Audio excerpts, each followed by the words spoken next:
I can't see you if you put your hand up. Okay, I'll turn my video on if I need to raise my hand. Otherwise, I'll just say aye or nay for the voting. Make it easy. Okay.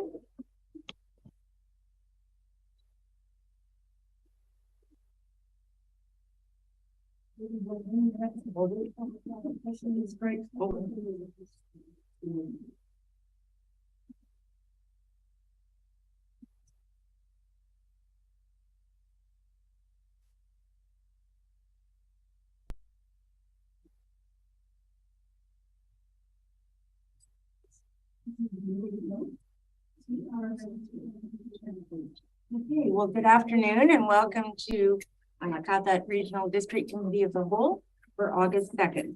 And I'll acknowledge that the meeting is taking place on the traditional territory of Turnock Nation.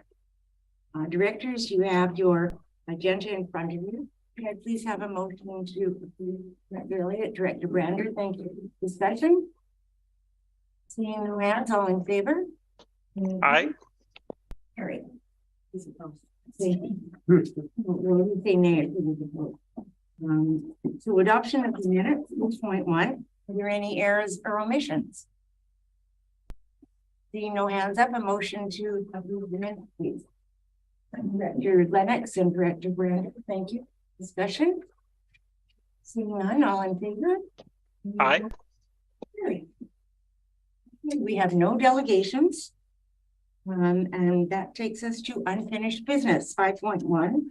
The Lund Waterworks District receiver motion. This was referred to our committee from the board meeting in July. What is your pleasure with? I'll move the recommendation on the agenda. Director Powell, Director Brander, second. Discussion. Director Lennox, and then Director Elliott. Yeah, hopefully you can hear me well. Mm-hmm. Good. You know, we've had a lot of discussion on the matter, and I appreciate it all so far. Obviously, this one touches me pretty close to home, literally. Water being a basic necessity and one of our core mandates, the provision of community water, sufficient quality and quantity in the electoral areas. It's a very appropriate topic. I appreciated the lengthy report. You know, very educational, again, all that history that's behind it and a lot of the considerations. So I just want to touch on a couple of points. You know, there is a lot of history and hard work by the staff and our CAO over the years, just really trying to get there. And there's a lot of appreciation for that, both in the community and by myself. It's another main reason why I believe that the QRD is the appropriate to become the receiver. It's one of the, you know, take the project across the goal line kind of thing with that background knowledge. You know, reading on the three options for municipal affairs, you know, having the QRD take it, they appoint some trustees. I'm not sure who that would be. The current trustees were dissolved, and I'm just not sure how that works. And or a new consultant. And I guess it's back to my previous point about that consistency and knowledge, or lack thereof, and the relationships that have been developed at the ministry and with others, that I think would be lost if it was someone other than the QRD. You know, there's a point, yes, we will have to respond to disasters as appropriate. So I appreciated that was in there. I don't really see, you know, a large dilemma. I know that, you know, there's a perceived dilemma, you know, taking this on. I just think that the QRD can be true to our best interests, and as well as the province / Lund Waterworks District, and they are the same interests, as I mentioned before: sustainable, safe drinking water to the residents of a service area. So it's pretty simple that way, and I think the receiver's goals are the same. You know, mentioning the utility acquisition policy, those consideration, you know, whether to initiate or consider a request. You know, those points were raised, some of them why we would not accept either receivership or the system. And but there's some good reasons why we would initiate the process or get underway even with more urgency. You know, number one, resulting in measurable improvements to the service. I think with the plan that's in place, you know, the latest focus on the must-haves for the system, that's definitely what the outcome will be. Be supported by the users. I think you saw pretty heavy support for, the community really understanding the topic and supporting the QRD's efforts to help us get through the grant process, get the improvements done, and then move on into the future. Economies of scale, yes, the QRD has some scale and has some experience. That's back to some of those other points. And then the broader QRD objectives, our strat plan is on some of our agenda here, and it's actually both water is on our old strat plan and our proposed new one. And it's one of our top advocacy goals, right, is improvement districts and grants. So it's, very appropriate. The provincial consultation with First Nations, it is up to the to the province. And so that was well explained. On a positive note, the water district has had good open consultation with Salmon, which I think is a great start and just kind of leads into the future well. With the QRD as receiver at the table, that would happen a little more conclusively. And I had a question in the report. It says the QRD must be at the table with municipal affairs. Maybe I could ask a little clarification on any progress to that. Yeah. Through the chair, in what respect, Director Lennox? Are you talking about the Tla'amin Nation engagement? Yes, thank you. Okay, through the chair, I've been in conversation with municipal affairs, and I did reach out to them to confirm that they were going to do their due diligence, which is to consult with the nation. They were going to do it after the fact. And I expressed to them that I thought after is too late. We need to do it the sooner, the better. And in that regard, municipal affairs suggested that the QRD be at the table at the same time so that any type of operational questions, et cetera, might be able to be answered by us, as well as administrative type answers. Because I believe what they would be consulting with them is, again, something to the nature of, are you okay with this? Do you have any rights that you want to infer or anything of that nature? Plus, I think the other question is, do you want to be the purveyor of water? Okay. So we're in that process, I guess you'd say. The chair, not technically, no. Okay, good. I just did, it was a bit fuzzy for me, so we're not there yet. Okay. Just a couple more points. Thanks for the time. I see this, and many people see this as an opportunity to quote unquote work together with the Tla'amin towards like a positive community solution. So I appreciate that involvement there. With the QRD as a receiver, we maintain the consistency with that consultation as the plans move ahead for them and us. Questions raised in the report are another reason for the receiver to be tuned in to all the stakeholders, because it's a complicated subject. There's some points regarding reducing, refining the scope of the project. That's exactly what was needed, and that's what the advisory committee worked on, the receiver. And in the end, I think, that was well explained again in the report about ministry understanding that and everybody involved in understanding a refined must-have scope to that. So appreciated that. And these are the items, it was mentioned, these are the items that have been flagged by Vancouver Coastal Health in their annual inspection. So that was the objective of those must-haves. Current time demands of the receiver are reported to be minimal, according to him. And of course, there's probably some stuff that we don't know about, but the position I believe is funded, and I think that helps to cover some of the workload. And the QRD, as was stated in the report, must be handed the keys before the project is completed. So I guess what I'd say is like to get underway with that. I appreciate the report, and I'm not in favor of this recommendation, but I wanted to raise those points. Thank you. Thank you very much, Director Lennox. Excuse me, Director Elliott. Thank you, Chair. Thank you, Director Lennox. I still have some questions. The report does an excellent job of outlining the history. Isn't so clear for me how we are proposing we get to the end. So the report tells me where we've been, and it recommends we not be receiver, but doesn't really explain to me how we're gonna get to the end where we own the water and facility, and why it's best for us not to be receiver. So my question, I guess, before I get to my points is, if we were to be the receiver, would we not be able to bill for expenses of the receiver job similar to any other receiver, and thus increasing our capacity? And then my second question is,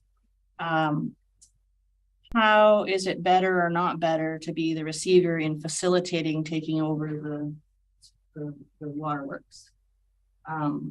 Why is one better than the other?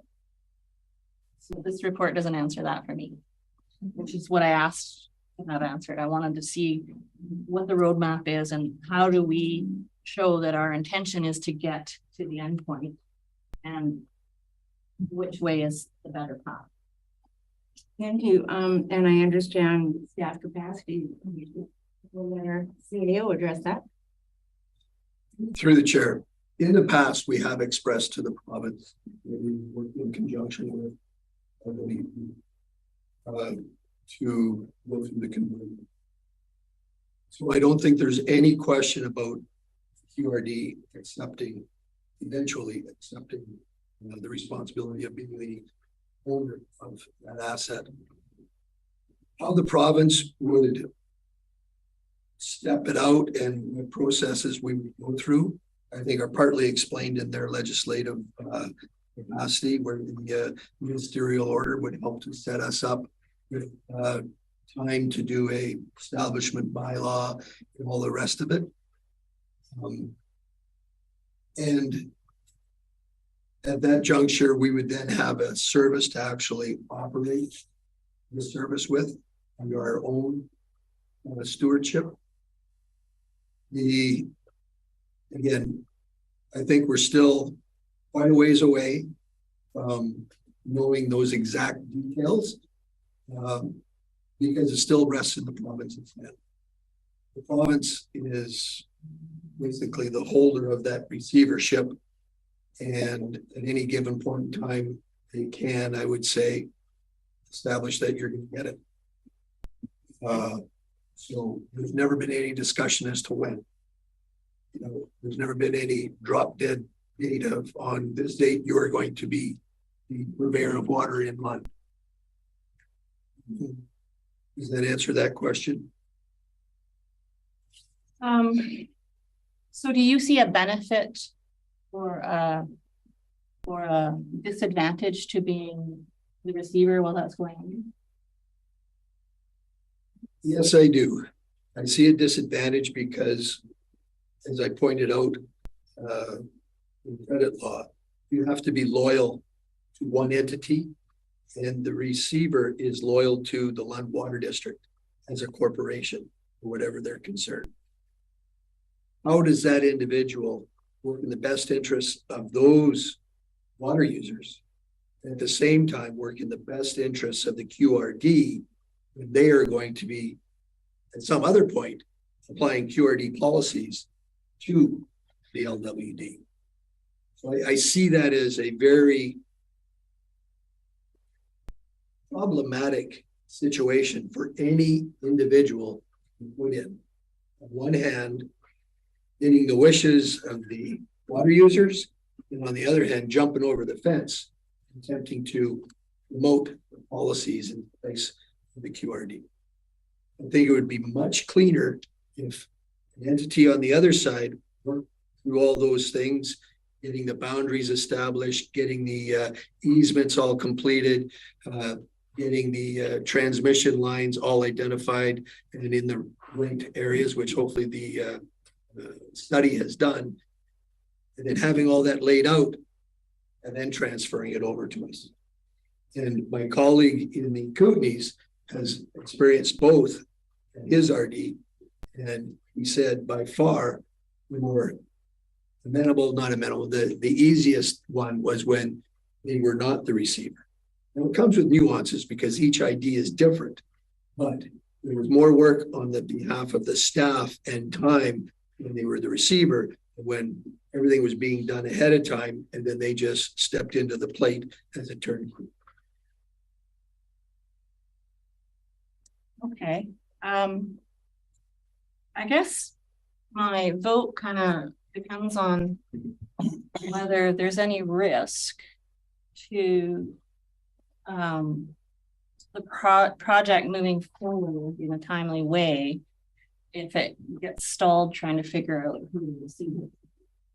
I'm very hopeful that we take the most expedient route to the end zone, which is to get the project grant funded and move forward with the improvements, and the QRD take over the Waterworks, and we have good water for all in one. So, and I think everybody shares that objective, including yourself. I guess I'm worried that by refusing to be the receiver, we then cause some kind of administrative hiccup within the province where they spend a year trying to figure out who should be the receiver and what's going to happen next, and we make the project take too long. So that would be my concern. CAO, and perhaps you could also address what happens, what the province does now. Should we want to be the receiver? Through the chair, with no disrespect intended, what the province has to do with replacing a receiver that is retiring or resigning is not our business. As to how long it takes, again, that's not our business. The thing about how soon that project could get underway, it can only get underway as fast as we have the manpower resources. One of the realities is that if we take it on tomorrow, we may have to put aside some other project. We already know we've got the one community hall project, so maybe that takes the back seat to this one because maybe water is more important and a higher priority than the hall. I don't know, but that would be something that the board has to flesh out. Without giving up names, I think I can assure you that the province already has their paperwork in hand to go get the ministerial orders to release Mr. Tom Day from his receiver duties and appoint another person. Unless that person has between mid last month till now retracted their name, I think the province has already got somebody in place. And they have just given the board a second opportunity for reconsideration that if they wanted to be the receiver, they would hold off putting those papers in front of the minister. Thank you. So I'm not seeing any hands up. So I just want to ask a quick question. Sure, and that is, and Director Elliott mentioned this, the receiver job, should we, in a stretch of imagination, decide that we would take this on? Is there funding then that would enable us to hire their staff person? Through the chair, what I was led to believe is that the current receiver was being paid out of the, for a better term, the taxation collected from the water users and the fees collected from the water users, plus grant funding that had come through. I believe the LWD has already been awarded more investigative or exploratory grants than is the norm. And I don't think that the province would award us another grant to pick up any staff time attributed to the LWD as receiver. So if anything, we would be whittling away at any funding that the LWD currently has and possibly whittling away at any reserves that they have. Thank you. Next on the speakers list, Director Brander, followed by Director Good. Okay, thanks. I'll be really quick. I'm going to vote in support of this, and there's a few items that really kind of hit home for me. One, no staff time available. Potential conflict for the individual assigned to the task. I see that as being a real problem potentially. I think Director Gisborne mentioned it in our previous discussion, the fact that a service would be needed to be created. So I see these things potentially taking a lot of time. That in the interest of the Lang Bay water, another receiver could potentially be appointed much quicker, I should say, in less time required than bioavailability. So they may be that reason and the reason of the conflict, they may be better for them, looking out for their interests. And then bottom line, the plan being followed through on, as the CAO mentioned, is not dependent on the QRD.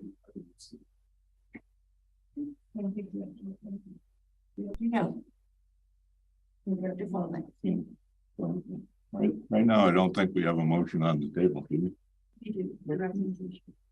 Motion been moved and seconded.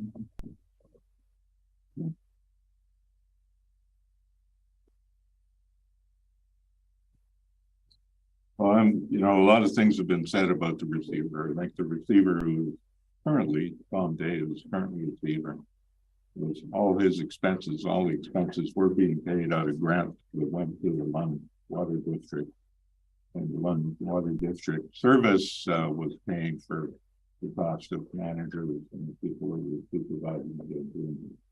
I'm not sure why that would be different if the regional district became the receiver. I would think that, again, that Lund Water District would be paying the expenses of the receiver because that's what they're done.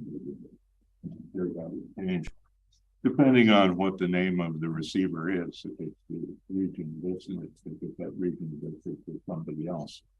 And I don't see somebody else, some other individual coming in and all of a sudden having different funding to pay for the expenses and pay for the receiver.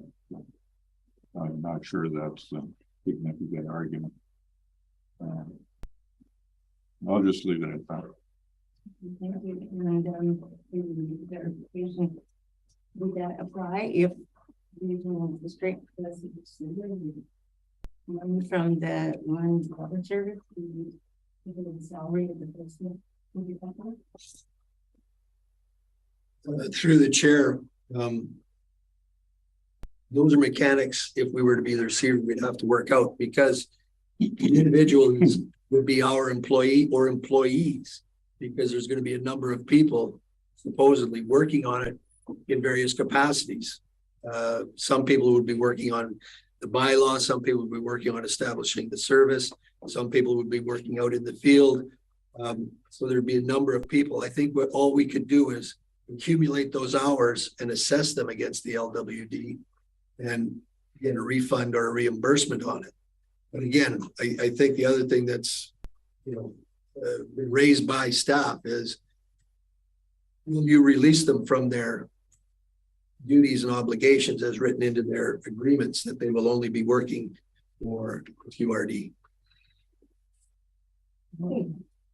Actual question was, if the regional district doesn't become the receiver and somebody else becomes the receiver, who will pay the costs of the receiver? Chair LWD will. And why is that different than if the regional district was the receiver?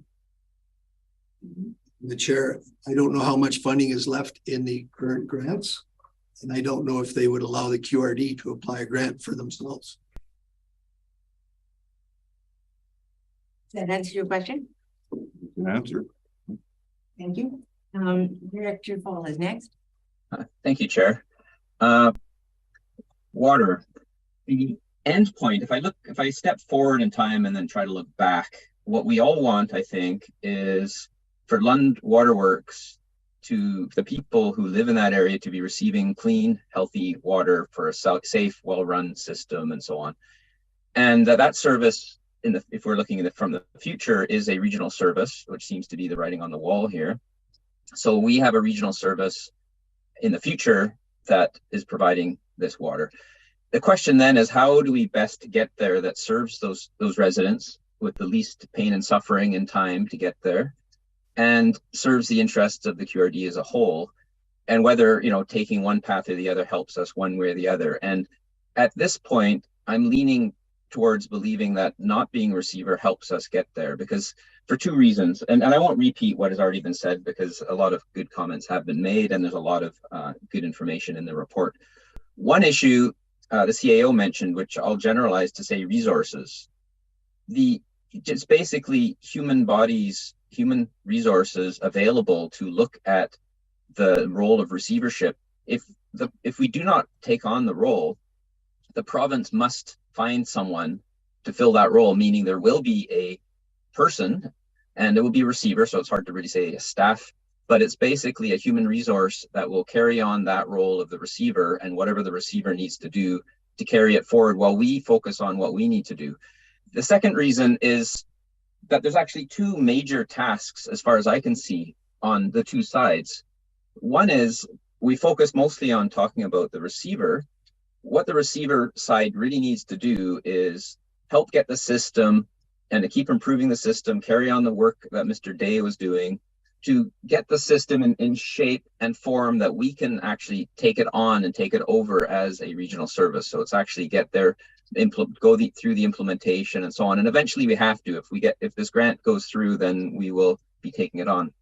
But the whole other line that can be done in partly in parallel as this goes forward is getting the service ready. We have a bunch of work that needs to happen on our side, and I'll ask a question through the chair in a moment about this. But to set up the service, so there's service establishment bylaw, there's the terms of the service and all that entails, the costs, what would actually be involved, and we have other water services, so I think we can do that.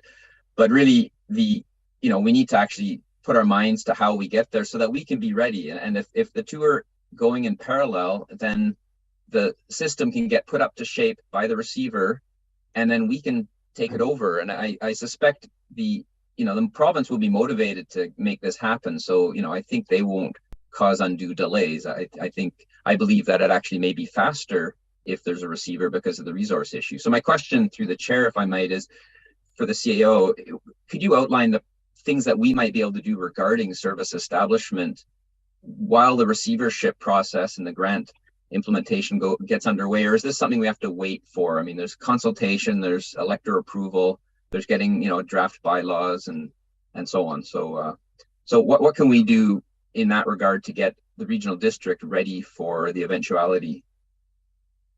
See you. Through the chair, going back to around 2018, 2019, we did put in a lot of legwork with the LWD to get a petition that then give us the sufficient obligation to move forward at any given point in time on establishing a service. We wouldn't have to go to the electorate to have them approve it. I would have to review whether or not that was still valid, because back then we were talking a 100% grant, and the loan that was attached to that particular question and survey or petition was, I think, in the $500,000 range. So I would have to maybe seek guidance from municipal affairs to see if we could still use that as a valid petition to basically cut the stream through to getting that establishment bylaw going. If not, then we would have to be starting over from scratch again and going out to the electorate for an assent to establish the service, etc. I highly doubt that it would fail because they want the service to exist. But how and when we could get going on that, I'm not clear of, because the corporate officer has indicated to me that she just does not have time in her work plan this year to put this on the agenda. So that's another thing that we're looking at. So it's always boiling back down to human resources, whether it's administrative resources or operational type resources. And something's going to have to give if you want to be the receiver. We're going to have to pull back on some project, and I don't know what project that is that the board would want to decide on. Otherwise, we can, sorry, Chair, Director, otherwise, hopefully, based on what the municipal affairs have been talking to me about in these past 4, 5, 6 years, is that they could continue on their end and keep things somewhat delayed until a window of opportunity arises. Okay, that's great. And I was thinking about that petition myself, and if you know, if there is even a small amount of staff resources to I guess see if that's still valid, and if it's not, then it looks like you know, some work needs to be done, and that's you know, we'll have to see how this plays out. Thank you. Thank you, Director Powell. Director Gisborne. Thank you, Chair. Can you hear me okay? Mm-hmm. Okay, wonderful. A lot of really good points going around the table. And the one thing I wanted to bring up or address in relation to my concerns is it kind of ties into what's going on with our strategic plan. Where are we? Where do we want to go? How do we get there? And what does success look like? And when we're taking a look at the Lund Waterworks, all signs indicate that it's going to be in our hands at some point. Whether we take it on voluntarily or whether the province shoves it down our throat, it kind of seems like all roads lead to the same outcome. The issue I guess I have with the motion before us is, you know, we're respectfully declining becoming the receiver of the Lund Waterworks district. And I guess one of my other questions would be, some of these things, like negotiations with the province, they're typically handled in camera. This one's in the public. But myself, I'm kind of thinking, you know, we have challenges with becoming the receiver, and I'm wondering if rather than responding to the province by saying, you know, we respectfully decline, maybe it would be a little bit better to say, you know, conditionally, like we might take on the receivership under the following conditions. And of course, the province could look at that and go like, yeah, we can't meet those conditions, and they will appoint their own receiver. But it could at least give them the indication that we are willing to work with them and to, you know, to try and move forward on this project. Because I think the reality at the end of the day for the people of Lund is their water system is failing. I think at one of the previous meetings, they're on a boil water advisory. And for them, they want to be able to turn on the taps and get clean drinking water. And the province is holding the keys, and really, like, we're children of the province, and, you know, we're negotiating with mom and dad. And if we send the signal that no, like, we're not ready for it, at some point, you know, mom and dad, the province might lose patience with us and just shove it down, like just shove it on us. So I'm not a huge fan of the motion the way it is. I would be more inclined to consider taking on the receivership, but with conditions like, you know, with sufficient grant funding for administration and operations, and with sufficient grant funding, like, and with conditions that we're at least signaling to the province saying like, hey, can you meet our needs? And then we'll take on the receivership. So that's my first thoughts. But then I had one other thought while I'm listening to the conversation, and it might have gotten answered or not. Mr. Day resigned from being the receiver because he took on the job of interim CAO. I hear, oh no, I'm here now, seeing a head shake. Okay. In that case, I don't have any other questions, and that's it from me. So thank you very much, Chair. Thank you, Director Gisborne. And before we get on to the second round of speakers, I'm just going to throw my 2 cents worth in and say that I'm leaning towards supporting the recommendation because, as I say so often, there's nothing more important than clean, safe drinking water. And the fastest way we can get there, I think, is the right way to get there. And it does not sound like that would be the case if we were the receiver. It would take us a period of time to determine how and who would do that task and that work, and what work would not be done as a result.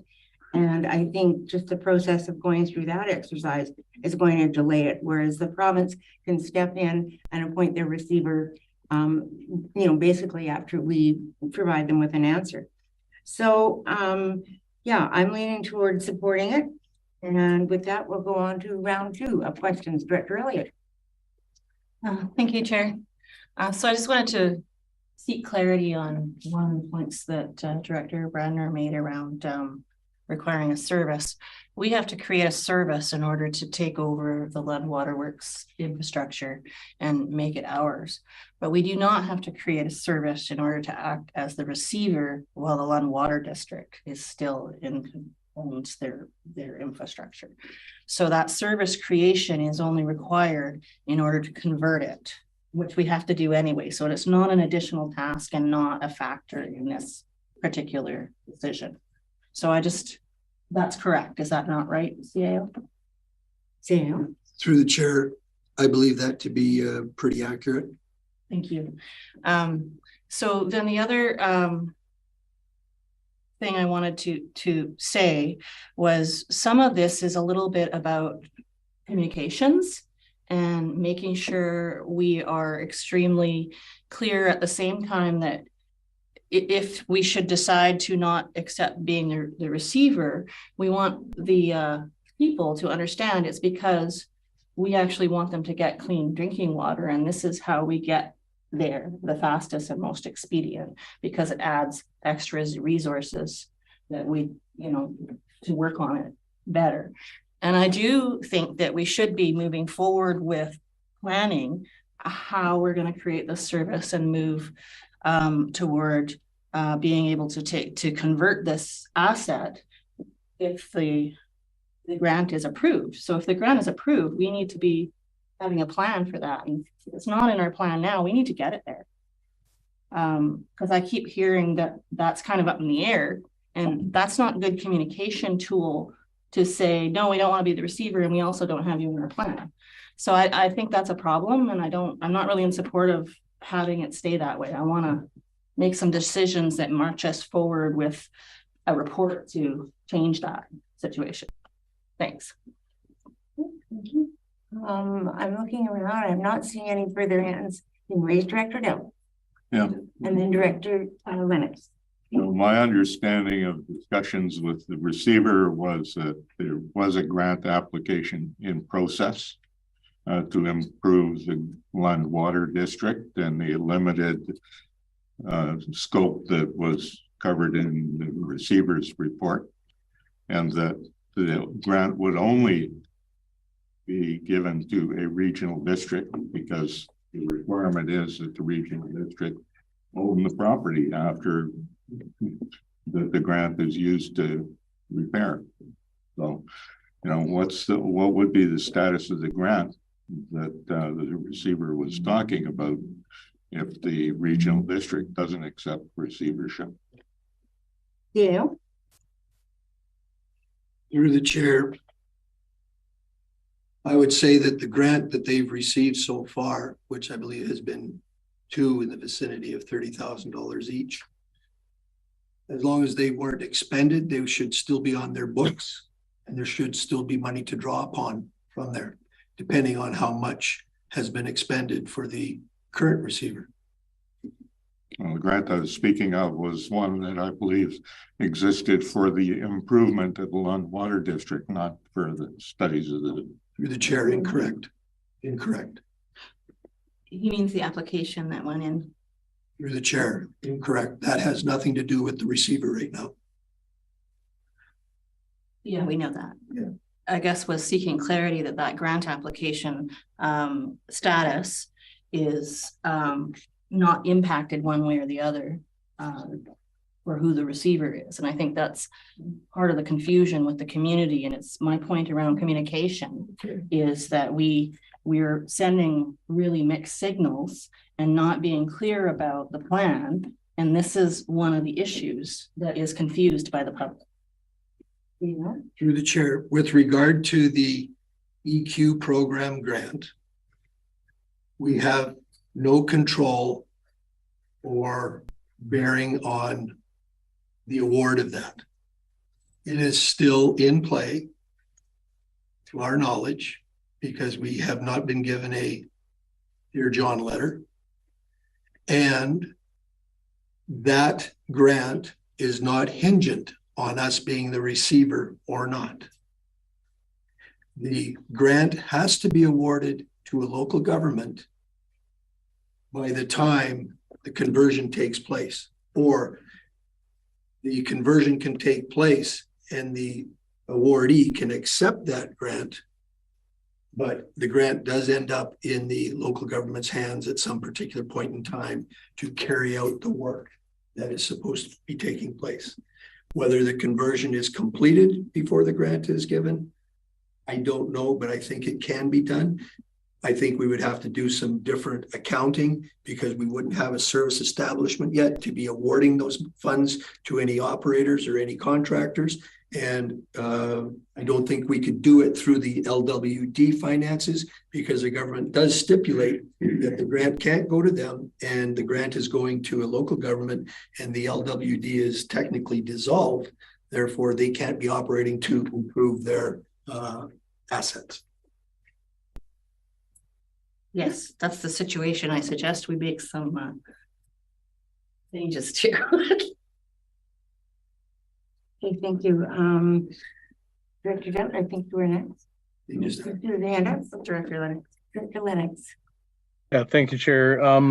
Again, some really good points raised here, and I echo some of what Director Elliott was saying about a little bit of confusion in the community about jeopardy and angst that the grant will not be approved unless the QRD kind of got involved. So that's part of our history. I think it's been raised already. Some of this work is going to have to be done anyways.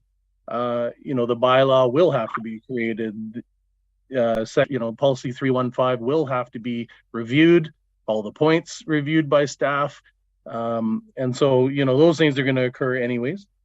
The receiver obviously has done some work already to meet, has that policy and has been working towards that. But a point just of clarification earlier, unless I've got it wrong, the receiver does not have to obtain community endorsement anymore. That's one vote. And actually, if they're working for the QRD, that actually solidifies that, that concept of working towards the same goal. Getting the service ready, yeah, the QRD, quote unquote, must be the owner upon, completion of the project. So again, it's a fait accompli if the grant is approved. And finally, I have a question for probably the CEO. According to our policy as well, has there actually been an official request for acquisition of this system as per the policy? Yeah. Through the chair, we have not made an official request per se, but we have indicated to the former LWD trustees and the province that we would work with them for a conversion. Okay, because as per the policy, there's a couple ways to go at it. Either the QRD assesses that they should get involved and does, or there's a request from the outside party. So there's been no request from Lund Waterworks? Through the chair, I would say that the latter that you described has been inferred. Because if now I'm kind of going back in the caverns of my mind, I believe Harold Robertson did suggest in a letter to the board many years ago that. Okay, and that's exactly my example that the advisory committee and receiver, we've been assessing 315 because that is the policy. And so it just speaks to the work that's been ongoing. Thank you. Thank you, Director Lennox. Are there further questions or comments? Seeing no hands, we'll have the vote. All in favor of the recommendation. Director Fall, Director Brander, and Director McCormick and Director Elliott in favor. Any opposed? Director Doubt, Director Lennox. Opposed. And Director Gisborne. Okay, the motion is carried. So we are now at yes. Thank you so much. I wonder if it in relation to my concerns around communications and asking for a report to provide action on moving forward with planning aspects of the conversion, if we should do a motion at this time or what would be appropriate. CAO, I think, is looking for communication to let the people of Lund know what's going on. Is that what you're talking about? Yeah, I'm really afraid that we are sending the wrong message through lack of communicating what our commitments and planning is as far as conversion goes. That this decision doesn't have anything to do with the QRD's commitment toward moving forward with the conversion should the grant be, approved. So should the grant be approved, the plan is to move forward with conversion. Sure. Could I ask that we address that next month?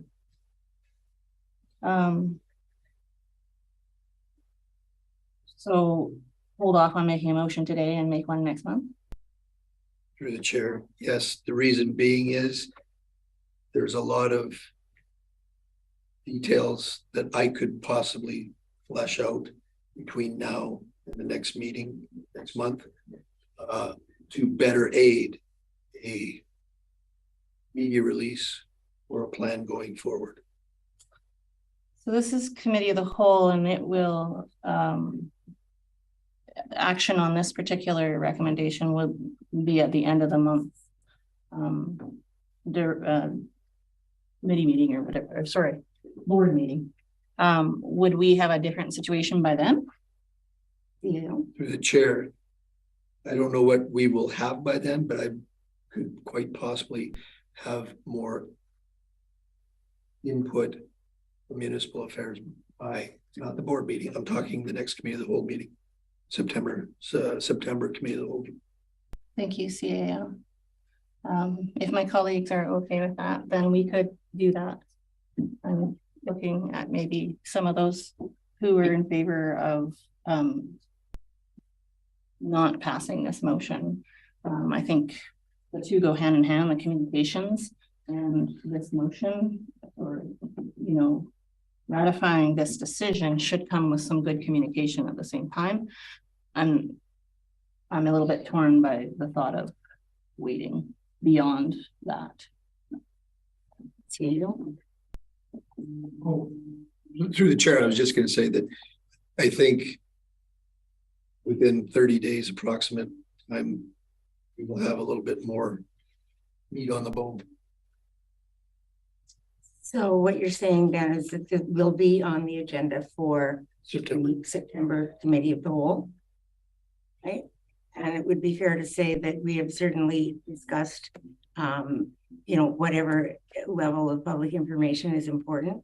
And that is something that is under discussion, I guess, to be considered. Okay, so we're certainly aware of the need to communicate with people. Nothing more important than people knowing what's going on. I get that. I totally get it. Okay, we can move on then to correspondence. Item 6.1. There's only one item. And if we consider under item 7, business arising, they're asking for a letter of support for their gaming grant application. Director Brendan. I'll make that motion that we provide a letter of support. Okay, thank you. And Director Powell seconded it. Discussion? Seeing no hands, all in favor? Any opposed? Carried. Aye, I'm in favor. Okay, thank you, Director Gisborne. We're now on to reports. First of all, the strategic plan, and we're going to hear a presentation from Tracy Lawrenson, who, as you all recall, is the consultant that we worked with in the workshops that we had earlier this year. So, Ms. Lawrenson. Hi, Tracy. There you are. Hello, can you hear me? Yes. Yes, we can. Well, thank you for having me back. With your permission, can I pull this up on screen? I know that probably you have it in front. Nope. Oh, no, sorry, I was talking to Sherry. I got the visual. My camera's working well. Thank you, through the chair. Yes, Tracy, you can share your screen at any time. Thank you. So I just wanted to reinforce sort of how I left you the last time we talked about this. Your board was very impressive in that workshop in terms of the diversity that you brought to the decisions around your strategy, the clarity around what matters most. And you'll see that this draft is intended to reflect the fact that this board was really quite happy with the direction broadly that the regional district was going. But there are some specific changes that this board wanted to make, not just because of the individuals at the board, but because of where the QRD is at this point in your term. So I don't know how much detail you want me to go through this. My plan was sort of to go through it fairly quickly, if that's if I'm just gonna make it fit, and just refresh your memories a little bit and walk through this, if that serves the board as an approach. That sounds great. I'm seeing some nods around the table, so thank you. Excellent. So you will find some things quite similar, and I'll leave things like the chair's message, because those are things that can be tweaked after the fact. And I just want to remind you that at the workshop, the board, if you recall, you broke into your different groups and really discussed a different way of framing what mattered most to you, with quality of life being at the center of each and every decision that you as a board wanted to make. These principles here are very similar. One of the things that is slightly different from last term is just a recognition that you as a board wanted to be progressive, and the language around how you used that word in the workshop was around future focused, looking forward, looking at opportunity thinking. And other than that, a lot of this language is very similar to the previous strategic plan.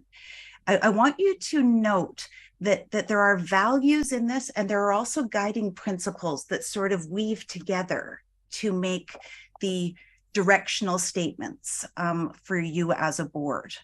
Who are those lovely people? You should recognize them. These pages actually just came from the survey, and candidly, I'd recommend that you take them out of the actual report when you do it. It's here for you to reserve, but we spent some time going through this both in the survey and in the workshop, identifying what mattered most to you. And so these principles are the ones that inform the plan that you as a board spent that time developing. The 4 key areas, and this is previously there were 6. There's not a significant loss of items, just a bit of a refocusing on why you're doing it. And I'll touch on that a little bit. But this diagram was something that really the board spent time talking about, how much this resonated, that these aren't ad hoc things you do. The overarching why is always that improving the quality of life. And if you recall the discussion at the workshop, that was certainly quality of life for individual residents, but it also touched a little bit broader on the quality of life that enhances business health, visitors, all of those things, but just that sort of general overarching why. And a reminder that none of these are paramount over each other. They're all sort of interwoven, and recognizing that a lot of the initiatives that your CAO and the team will do may well move the needle on more than one of these. These are not silos, they're principles. And I know from talking with Mr. Radke that there's already work going on to start to align the different projects that are happening internally under these principles, in the hopes that this is a direction the board, that this appropriately captured the board's thinking. We talked about the sustainability principles and how when you make decisions, you're looking at the environment, the economy, culture, and social. And you as a regional district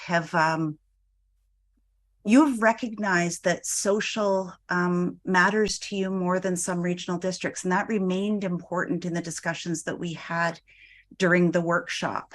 But these are the whether we call them lenses or otherwise, you've really linked them back to those sustainability principles. And if you recall, the discussion was that you want your decisions to be sustainable as well as your region to be sustainable. I can't see you, so if any of you are like making angry eyes at me, I'm not seeing you yet, so you're going to have to speak up. Just one of the things that you as a board really prioritized, and candidly with some boards, they don't see this part of it, but just how important it is that the board and the organization do their core businesses really well, managing assets. A lot of discussion about, and I just saw it in action, a difficult discussion around water and, what are the facts, just that notion of good decision-making being both a structure and a set of behaviors, the communication with the residents and the safety and resilience of your residents and region. Now, that's one that was an interesting one, just to remind you. You talked about certainly the regional district's role in public safety, for example, but also that you've got this wonderful group of engaged residents that that some of what you need to do as a regional district is empower them. Not, they're not baby birds with their beaks in the mouth, beaks up waiting for you to drop worms necessarily. You've got this group of people that focusing on the resilience of residents, even the residents, we talked about, that's one of the reasons why they choose qathet, is that sort of, resilient lifestyle. The environment and climate, your parks, your trails, certainly, in your natural connection as a region remained a priority through the dialogue. Doing your business well to, the one thing that is entirely within your control is the decisions that are made about how the QRD does its business, planning for growth. And a lot of discussion around this was recognizing the uniqueness of your areas as a strength, but also recognizing that consistency and uniqueness are not necessarily always at cross purposes. And the predictability of proactive growth planning was something that you spent a fair bit of time on. When we talk about, the services you provide, is really making sure that those are sustainable over the longer term. Community connections. This is one that clearly through the workshop is something that you're all very proud of. And certainly the deep belief in the relationship with your First Nations continues. A lot of talk about how lucky you are as a regional district with your volunteer network, that so much of what you've been able to achieve in terms of success has been because of the people that continue to do their part for the regional district. Active transportation, economic health is certainly important in terms of, creating an environment where businesses can thrive inside the region.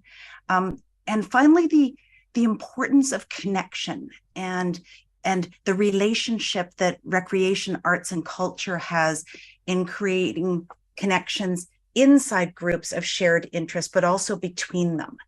And so that on the community connections. And then on social supports, this is one where there's a tremendous amount of pressure on you. And we, even the discussion around water, but housing, identifying those areas where, where the diversity of housing that your residents need can be made available, but also recognizing that in order to be fiscally responsible, there are areas that are better suited for that growth than others, including in terms of density.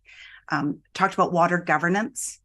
And if you recall, that discussion was very specific about governance being in that language, which is really what you were discussing here, is playing a role in making sure that the structures are set up, but being cautious about being dragged into other areas of responsibility unless you do so knowingly. The supports that your residents need, facilitate is a carefully chosen word in this case, that it's not necessarily something that you as a regional district see yourselves as wanting to necessarily own, but if you can empower community groups and otherwise, that was something that you as a board at the workshop thought was important.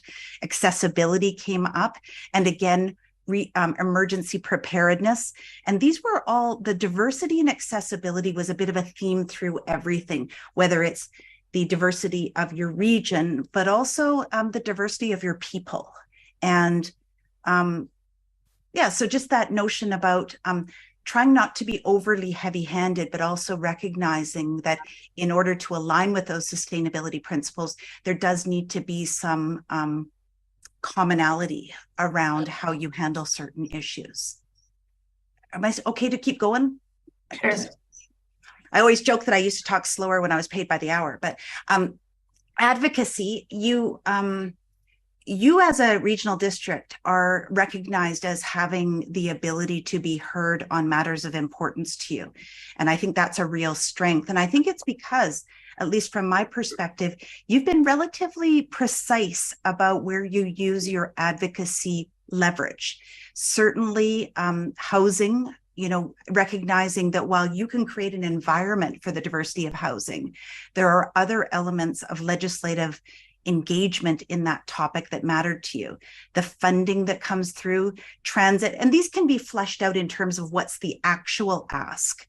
But these are some of the areas that you identified as being critically important to your region and its residents that may or may not be solely within the control of those of you around the table or your talented staff. So just these notions, and so again, we'll have a chance to talk about these, but these were the ones that came up as the highest level of priority, in no particular order though, because depending on what you hear from other levels of government, there may well be ones that you're opportunistic on, or if you through other UBCM initiatives might be able to jump on and get some success. But these were the ones that came up as significant at the session.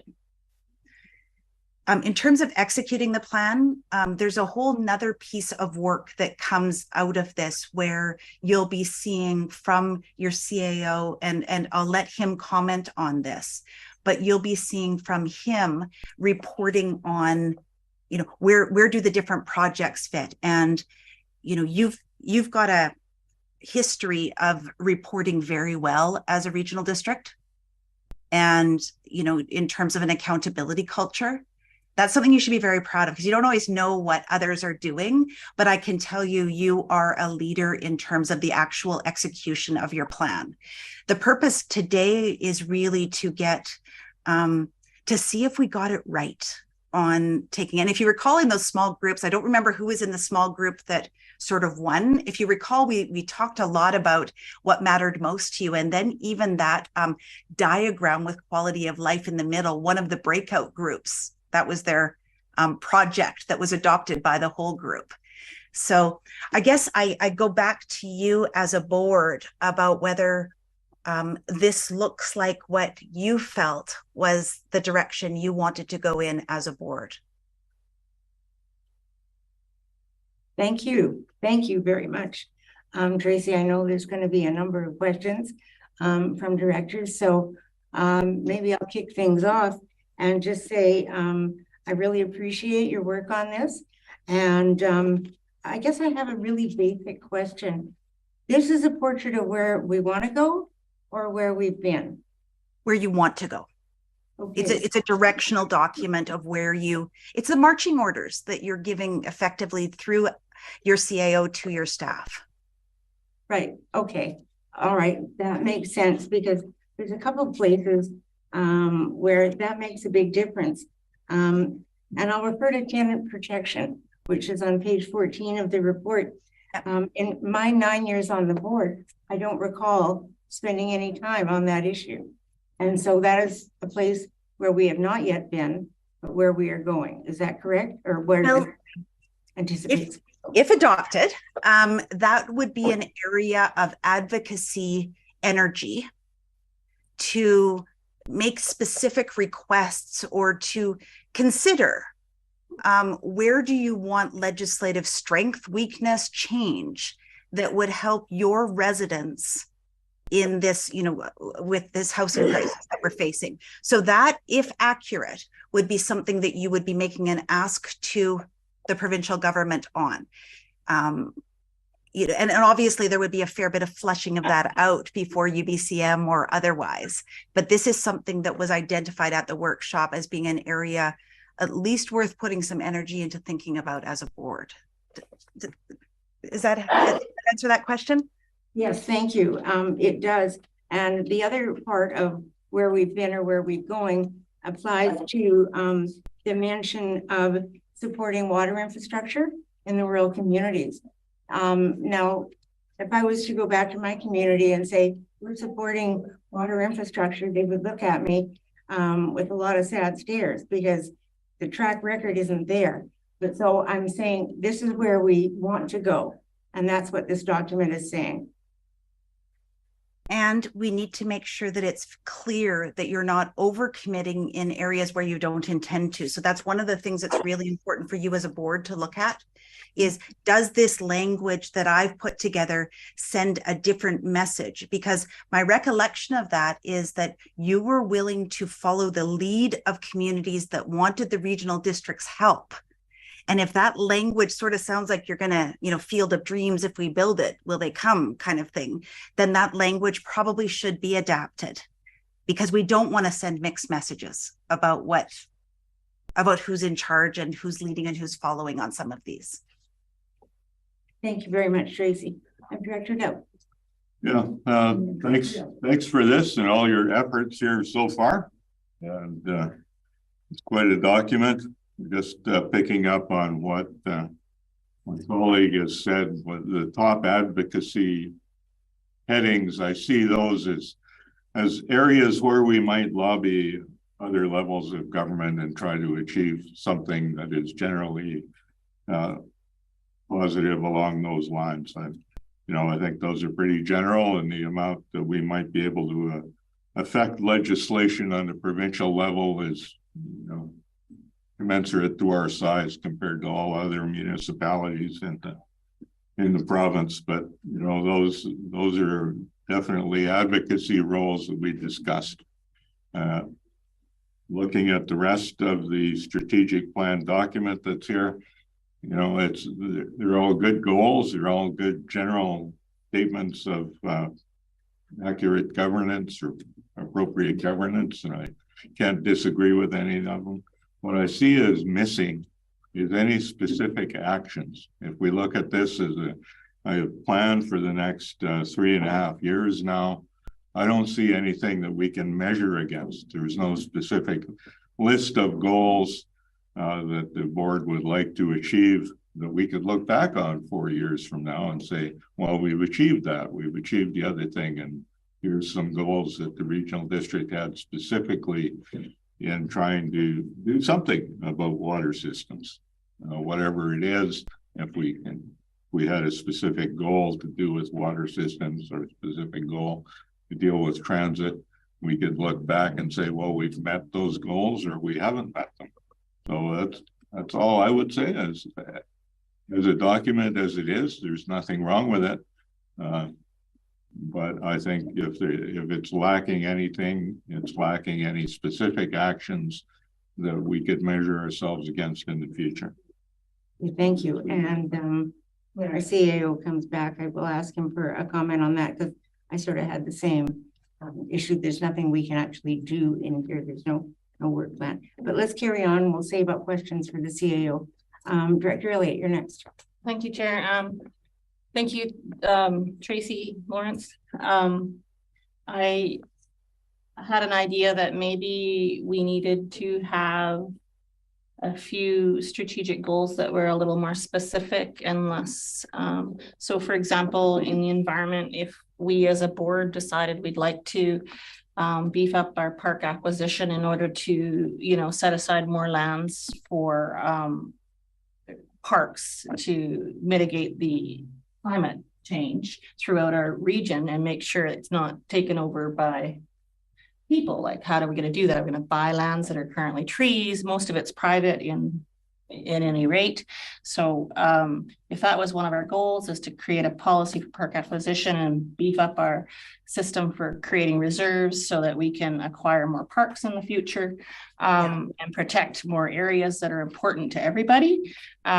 That's not in the plan. Like, that would be a strategic kind of goal that we could make. And it seems like we maybe didn't put those in yet. Yeah, if I may, through the chair. Tracy, yeah. You, first of all, really astute questions about this. These are excellent questions from you as a board around where are the measures, where are the projects. That is absolutely the next and immediate step after the overarching direction is assigned. And here's where your board did a really good job in its strategic planning, because choosing projects is your job. Recommending them is your staff expert's job.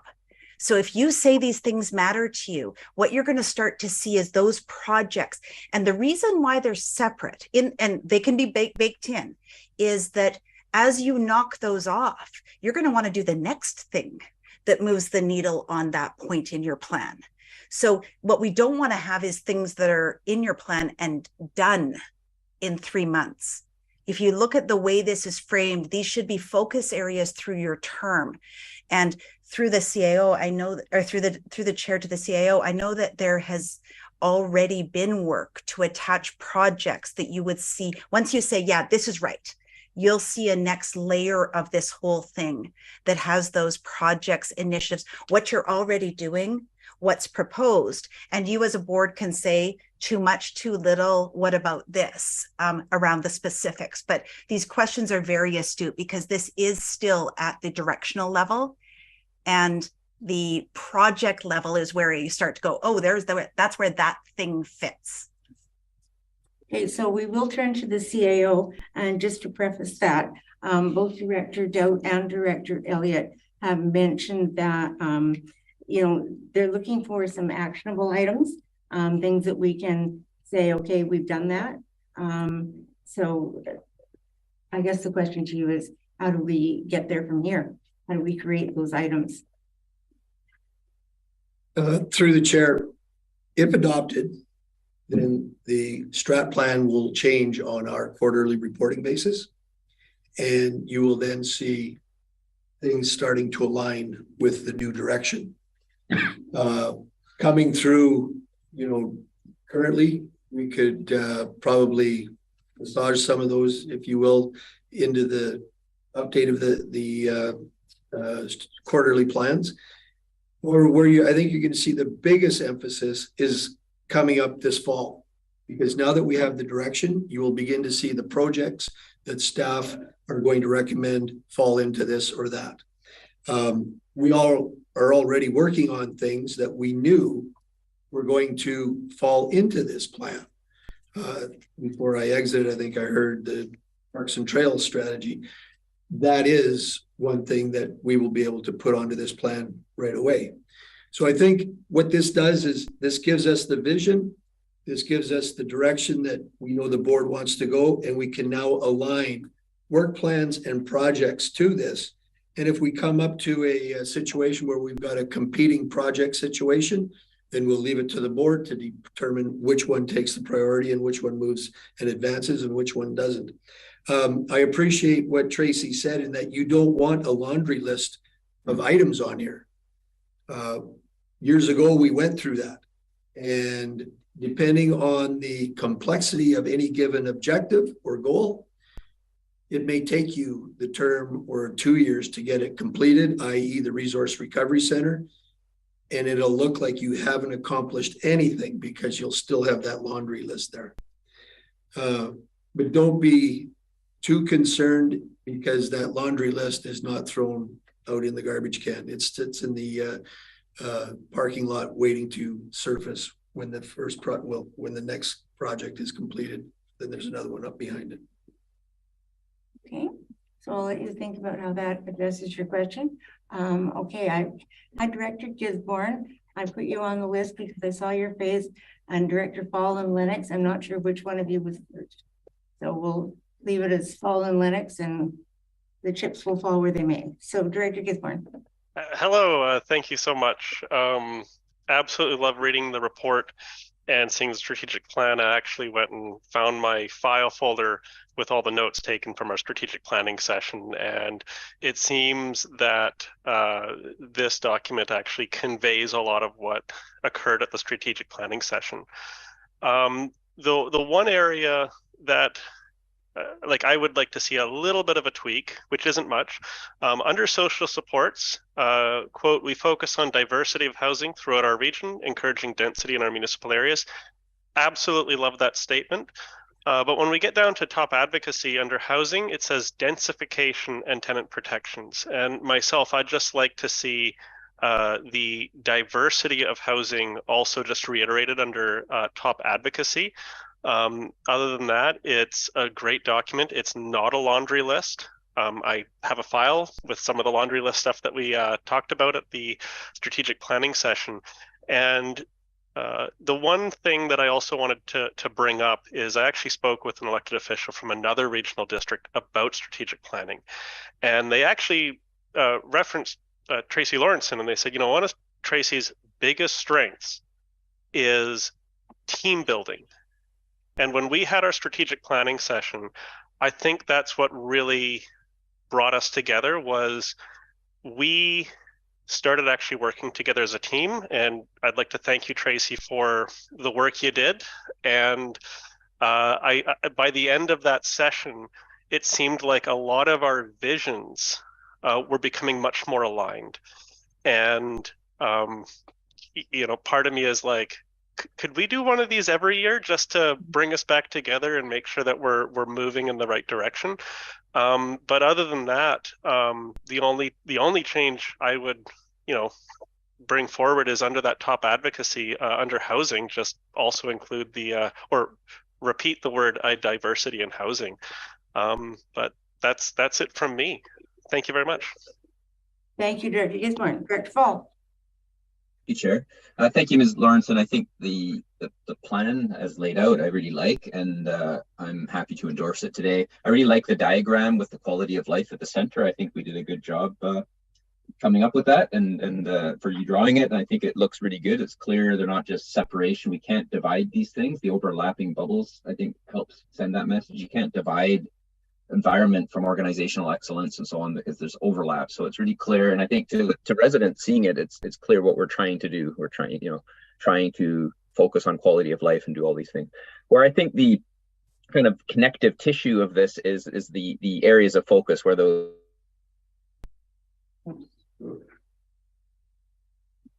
You're frozen. Okay, you're frozen. No, those priorities sort of alluded to here. And some plans, I'm going to turn off my video because my internet's slow. Some plans follow that with a set of goals, and we've just talked about that. And I think, you know, there's been some good comments. I had the same questions as Director Dowd and Director Elliott, and the CAO helped answer that very nicely. But I think one of the things that could be done, and maybe this is a question maybe for Ms. Lawrenson and maybe for our CAO, we already have some high-level documents for different projects. So, for example, we're about to consider the Parks and Trails strategy. So that could be a case in point. That has some high-level goals in it, and those goals would fit, you know, would just be slotted into one or more of these areas. And I think the CAO did allude to that. So is that the kind of thing we're talking about, or suggested, Ms. Lawrenson, that basically, you know, we've already got these, and then one of the pieces that hasn't been brought up yet, which I think is sort of important, is this would help us, connecting this with our quarterly reports would help us, maybe there needs to be a bit of an effort to make sure we're not missing anything. So we can have our reports, we can link it up with what we're doing, and then we can identify which of these bullet points we're not having projects. So we can say there's a hole here. We said we wanted to do this, but we're not doing it. We don't have any projects for that. We don't have any goals. So maybe that's, you know, if we have next time we have some energy for a grant or something, that's what we do. So those are my kind of general questions, if I might. Go ahead, Tracy. Through the chair, I'm kind of smiling because if I'd given you sort of snow cone, if I'd sent each of you a question to ask, because I think that's a really important one, that you already have a number of plans in place. And so, you know, implementing, and in some of these cases, you might need to develop plans, but it's one of the things that I know your CAO and leadership team is really diligent on, is looking at those plans and making sure. And you as a board, and again, you know, I'm not usually this nice, but you are very disciplined about not moving the trains around. And that's not easy in a multi-day planning session, but you really very clearly stated that policy level. And so this question about turning to where there's already been work and research done on things. So under your under your, one of these bubbles might be implement this plan, and then you start knocking out those projects and tracking on it. But every one of these bullet points should have 2 or 3 initiatives under it. If it doesn't, then you should be expecting the CAO to come back and say, you said this mattered to you, but the last time we brought a staff report to do something on this, you didn't want to do it. Is this really that important to you? And also catching existing work, but really making sure that there's alignment with your existing plans. But I'll give Mr. Radke an opportunity to comment on that. Mr. Radke. Thank you, Chair. I agree full-heartedly with what Tracy is saying. And I think we do have plans in place that we can extract goals and objectives from, present them to the board, and get your ratification on them to make sure that we're going in the right direction. And as I stated earlier, that helps to draft for us our work plan and our project plan into the next following fiscal year. So there are obvious things that could be on there right away, which is the Resource Recovery Center. And we know that that'll probably last until mid next 2024. We have the Lund Community Hall coming up, which we've started some grassroots work with getting, from what I understand, we're in the midst right now of kind of looking at tweaking the design before it actually goes out to RFP. So there are those things. And of course, we just spoke about the Lund Waterworks district itself. So there's a number of things that staff can bring before you. And hey, nothing is preventing the board from telling us of a project that they think benefits the region that should be coming forth and being put on our radars so that we can task it into the right area. Like air conditioning for the boardroom?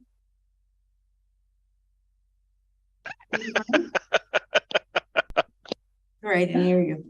Like air conditioning for the boardroom? Okay, that could be your thought. So is it everyone who wished to speak a first time done so? Director Lennox. Director Lennox, you're next. Sorry. He's frozen too. I think he's frozen. Frozen solid, the poor guy up there in area A. Yeah, it is. Hasn't for quite a while. The frozen north of area A. Try turning your video off, Director Lennox, and see if that will help.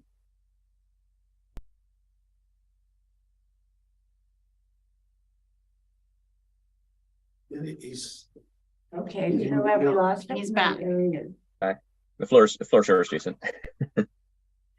So is connectivity on the agenda today? Anyways, sorry about that, folks. I had to throw that one in there. Tracy, thanks very much for this. And yes, it does reflect what I remember from, seems like a little while ago now, but so very good, very concise. And I guess what I was going to say is that, I'm newer to this game. So what I'm seeing from our quarterly reports, strategic plan reports that currently exist, and our actual reports on subjects that come before us includes those sections on strategic planning and how it relates or not, or maybe it's blank that it doesn't relate.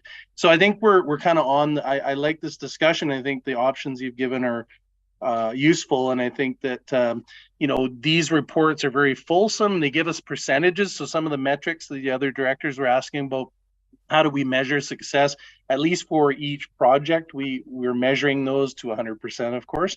But maybe another little column could be sort of those categories and how we're tracking. So thank you. Thank you, Director Lennox. All right, has everyone spoken a first time who wishes to? So we'll go on to second round speakers. And Director Dowd, you're first on that list. Thanks. And I think, my previous comments before was I would like to see some specific action items so we know whether we've made any progress towards achieving those specific actions. I know we've got lots of them from the past we're still working on, and I appreciate the CAO's comments, what staff is thinking about updating us on those previous priorities of the board.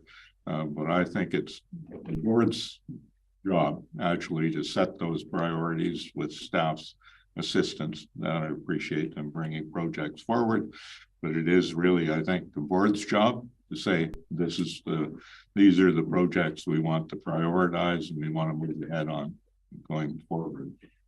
I think we've got a strategic plan to build it around, and all it needs is action on talking about what specific actions the board wants to do to try to get to these general comments. Thank you, Director Doden. It may be that another workshop is necessary to develop a work plan around the strategic plan, but we'll take this one step at a time. Did I see another hand up somewhere? I'm not seeing anyone. So I have just a couple of really picky little things that I wanted to mention. And I think it's a great report. I support the vision, the goals, etc. On page 17 of the report, where you got the little oval shaped things, it refers to council planning priorities and council term priorities, etc. I wonder if that should be changed to board. I'm sorry, yes. Yes, absolutely. We're a board.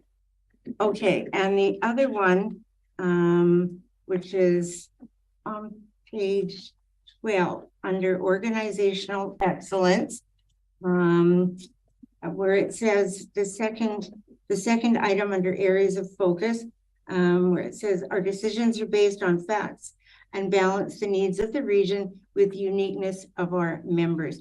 Does that mean residents? What does members mean? I think we meant residents there, but we can tighten that language up. Okay, all right, thank you. Seeing no further hands, we will vote. All in favor of the recommendation? Aye. Any opposed? Carried unanimously. Sure, do we have? Oh, did we? I'll move the motion if it hasn't been made. Okay, thank you, Director Fall, Director Lennox. I thought we had done that, but I guess we hadn't. Okay, so we've had our vote. It's been moved and seconded. Everybody happy? We're shorter, but we're happy. Yeah, I know. Sometimes things happen that way. With the time travel there, it's okay. Thank you very much, Tracy. We really appreciate your report and your presentation. Thank you so much for the opportunity to work with you. It was a true pleasure. Bye-bye. Thank you. Okay, bye-bye. Okay, and our next report, we will also have a presentation, and this is on our regional parks and trail strategy. And Megan Turnock is here. CAO, did you have a comment? Yes, through the chair. As we all know, we have a in-camera meeting coming up. And I guess with the indulgence of the board, one of the participants in that meeting has wondered if we could go in camera at 5:30, deal with and dispense with that business and then exit.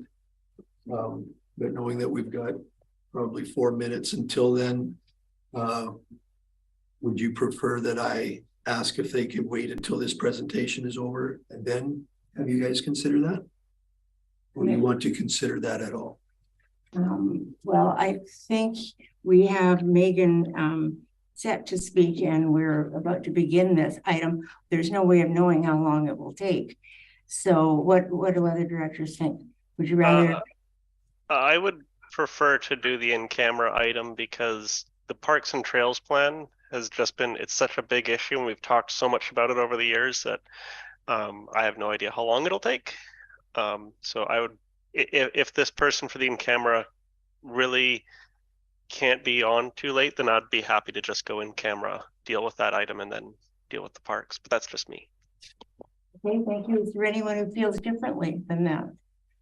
So just, I'm fine, sorry, Chair, to go in camera, but it would be just to deal with this one issue and then come back out to not keep making, okay, that's great. Yeah, I'm fine. That's right. And Megan, are you okay? Being delayed, I'm sorry to ask you that, but are you okay with that? Sure, of course, we can accommodate, of course. Go ahead. Thank you very much. All right, so we will adjourn at this section under 8.1, which we've done, and we will be going in camera. I think we have to have a motion for in camera. Oh, okay. Yeah, you're right. Okay. So if you'd like me to read that motion, I could do that for you. Sure, go ahead. Is that one of the ones we have to read it? Yes. Thank you. Although we're not doing all of these things right now. Really, it is. I think we can move in and out with the Yes, one we can. motion though. So you Yeah. make the motion the way it is. Okay. Sure. I move that the committee move in camera and that the meeting be closed to the public on the grounds that the subject matter to be considered relates to matters covered by the community charter under section 91C, labor relations or other employee relations, and the consideration of whether a committee meeting should be closed under a provision of this subsection or subsection 2. M, a matter that under another enactment is such that the public may be excluded from the meeting, and 2, a part of the committee meeting must be closed to the public if the subject matter being considered relates to one or more of the following. B, the consideration of information received and held in confidence relating to negotiations between the regional district and a provincial government or the federal government or both, or between provincial government and the federal government or both and a third party. Your seconder, Director Brander, thank you. Discussion? Seeing none, all in favor? Any opposed? Now we're going in camera. Thank you. Just for the record, I vote aye. Thank you, Director Gisborne.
Let me know when we're good to go. With Roger. You always take the minute to get going. Are you in, Roger? Okay. Okay. Welcome back to Committee of the Whole. I'm sorry for the delay, but it wasn't necessary. So next on the agenda, we have item 6.2, 8.2, and reports the Parks and Trails strategy. And Megan Turnock is here from Leeds and Associates to provide us with the presentation. So I want to thank you again. I'm sorry that you had to wait. It couldn't be helped. So we welcome you now and look forward to what you have to say. Thank you so much. And thank you, Chair and Board, for having me here tonight and being able to present this final Parks and Trails strategy. It's really exciting to have wrapped this project up and to be here today. And I'll keep the presentation short, and then we'll have time if you have questions about the strategy. I'm just going to share my screen.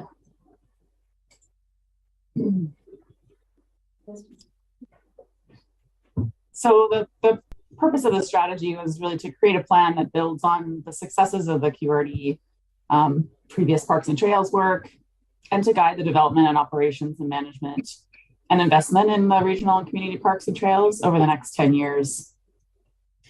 So it kicked off last July with a background review and initial round of community engagement in November of 2022. Then we developed the draft Parks and Trail strategy. And in May of this year, we went back to the community with the vision, goals, and some of the key recommendations from the draft plan to confirm that the strategy was in line with the community's needs and aspirations, and dig into a little bit more detail. The final master plan was updated and to reflect this second round of community engagement. That's why we're here today, summer 2023. The Parks and Trail strategy also includes a draft policy for parkland acquisition.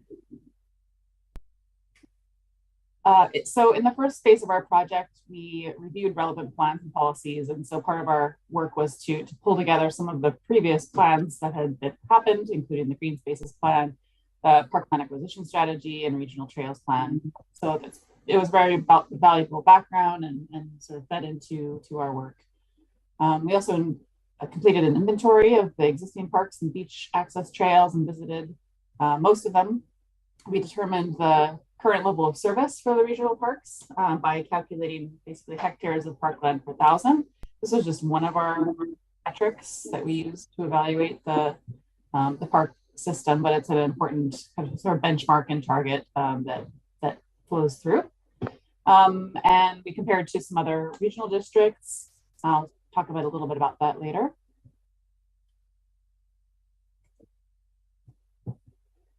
And just to summarize what we did for the first round of engagement, we had 4 in-person workshops, 2 online workshops, just to try to get as much participation early on as possible. And we did have a good amount of participation, and an online survey. And some of the key themes that we heard from the community included the importance of access to the waterfront, of being able to connect with and protect nature, access to recreation opportunities. And then some of the challenges and opportunities we identified were the opportunities to expand the amount of parkland, increasing accessibility of parks and trails, things like ensuring pathways are accessible and that there are support amenities like washrooms, the need for more safe and accessible multi-use paths and active transportation routes between communities, and really recognition of the great work by volunteers in the region and the need for the community to continue to support those efforts. And in round 2, we had similar themes, and then some other additional aspects came out. Really, we hosted 2 virtual open houses and 1 online survey in May. And we heard that participants really reiterating the importance of involving the community and volunteers, the importance of trail building, maintenance of parks, supporting community recreation groups and the work that they're doing. We also heard the importance of ensuring that any future parks and trails are welcoming to people of all ages and abilities. So there's also a strong emphasis on environmental protection, again, continuing from round 1, and stewardship, a second round of engagement.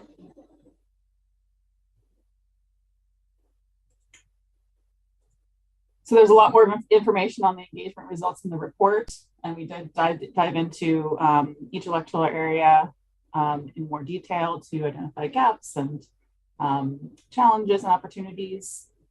So that's in the report as well, and we can get into that if you like questions. But the engagement input and our site visits to the regional parks and analysis really led to the creation of this vision statement. So the parks and trails system preserves and enhances natural spaces, connects people to the waterfront, rich and biodiverse ecosystems such as forests and beaches, and to each other. And supported by community partnerships, regional parks and trails provide diverse, accessible, and safe opportunities for relaxation and recreation that support health and wellness for all, and a resilient environment for future generations. So this vision is also supported in the strategy by 5 goals, each with a set of recommendations of how to get there. The goals cover the themes of acquisition, protection of natural areas, partnerships, parks and trail improvements, and active transportation. So you'll see kind of the themes from engagement and our analysis fed through into these goals. So goal 1 was to identify, acquire, and manage new regional parks and trails. based on the current parkland provision of about 15 hectares of parkland per 1,000 residents, and assuming growth of the region of about 1,500 residents over the next 10 years, we've provided a general target for parkland acquisition to maintain the current level of service, so the same ratio essentially of parkland to people. It's just a benchmark, so it doesn't have to be necessarily, it's not meant to be a hard and fast exact rule, but just gives you a sense of how much parkland would be needed to maintain that level of service. To achieve that, 21.3 hectares of additional parkland would be needed over the next 10 years. Just to give you a sense of size, like Haywire Bay is about 30 hectares. So maybe one significant regional park over the next 10 years. We also look out 20 years, and the recommendation essentially would be similar for the next decade as well, about one regional park per decade, if you're just looking at service level. So we've also drafted a parkland acquisition policy, which was one of the main purposes of this plan, to help guide acquisition decisions. We know that's difficult, and it's challenging when you have limited resources necessarily to make those decisions. So the policy includes criteria and considers how you might weigh those against each other, and sort of do at least a scoring of the opportunities. There's always many considerations to include, but it gives you a framework to start from. I just will note that there may also be justifications for acquiring sites earlier or acquiring more earlier. I think there was a mention of like climate change resilience mentioned earlier, and there may be a parcel that's could be lost to development if no action is taken, and it's special to the community, for example. So again, the acquisition policy is there as a framework for decision making, but I think remaining opportunistic and nimble when you, as much as you can, is always a good idea. We've also identified several gaps in the beach access trails and recommended acquisition and development of those, but also with consideration that of the site-specific benefits and constraints there. Goal 2 is to increase protection and management of natural areas. So the QRD's parks are really well managed, high level of satisfaction from the community. There were a few elements that came out. One was just that there could be a bit more deliberate and detailed review of each park to identify where sensitive ecosystems occur and what needs to be done to protect those areas in parks. You could partner with organizations like Coastal Partners and in Conservation Society to carry out inventories or field studies, for example. So those park management plans and inventories can also set the stage for collaborating with partners and community volunteers, which is recommendation 2.2, to take on enhancement and restoration of habitat within the park system. Goal 3 is already supported by volunteers and many organizations that contribute to outdoor recreation across the region, both in parks and on crown lands. So the recommendation really is to strengthen partnerships and build volunteers within these 4 main areas. So continuing relationship building with First Nations in general, but also specifically to incorporate cultural information at regional parks, protecting significant cultural sites, and exploring ways to incorporate traditional knowledge, perhaps through park management plans, opportunity. We're also recommending continuing to work with other levels of government to expand access to recreation and to acquire or gain tenure for additional parkland. So it's not always that the QRD has to purchase and manage parkland, but also supporting access to other lands from other land managers is also an opportunity. Supporting organizations in the community as well in their efforts to establish agreements for access is also an important supporting role for the QRD. The QRD also has a Parks, Properties and Trails volunteer program. that enables individuals and organizations to contribute to regional parks and trails through projects like ecological restoration or trail maintenance. So this program already exists, but we found that really it's a matter of developing more opportunities, making sure people know it exists, like really doing outreach and education on that, and reducing barriers. So you could do things like providing equipment, making sure insurance is in place, training on different tasks, and even maybe some logistics. So just reducing those barriers and enabling volunteers to come out and spend time. The overall trend in volunteerism that we're seeing is people want to do more episodic and less long-term commitment type activities. So going out and doing a planting or doing an ivy pull or something like that, that's like a day commitment or a half a day, is really where volunteerism has been heading.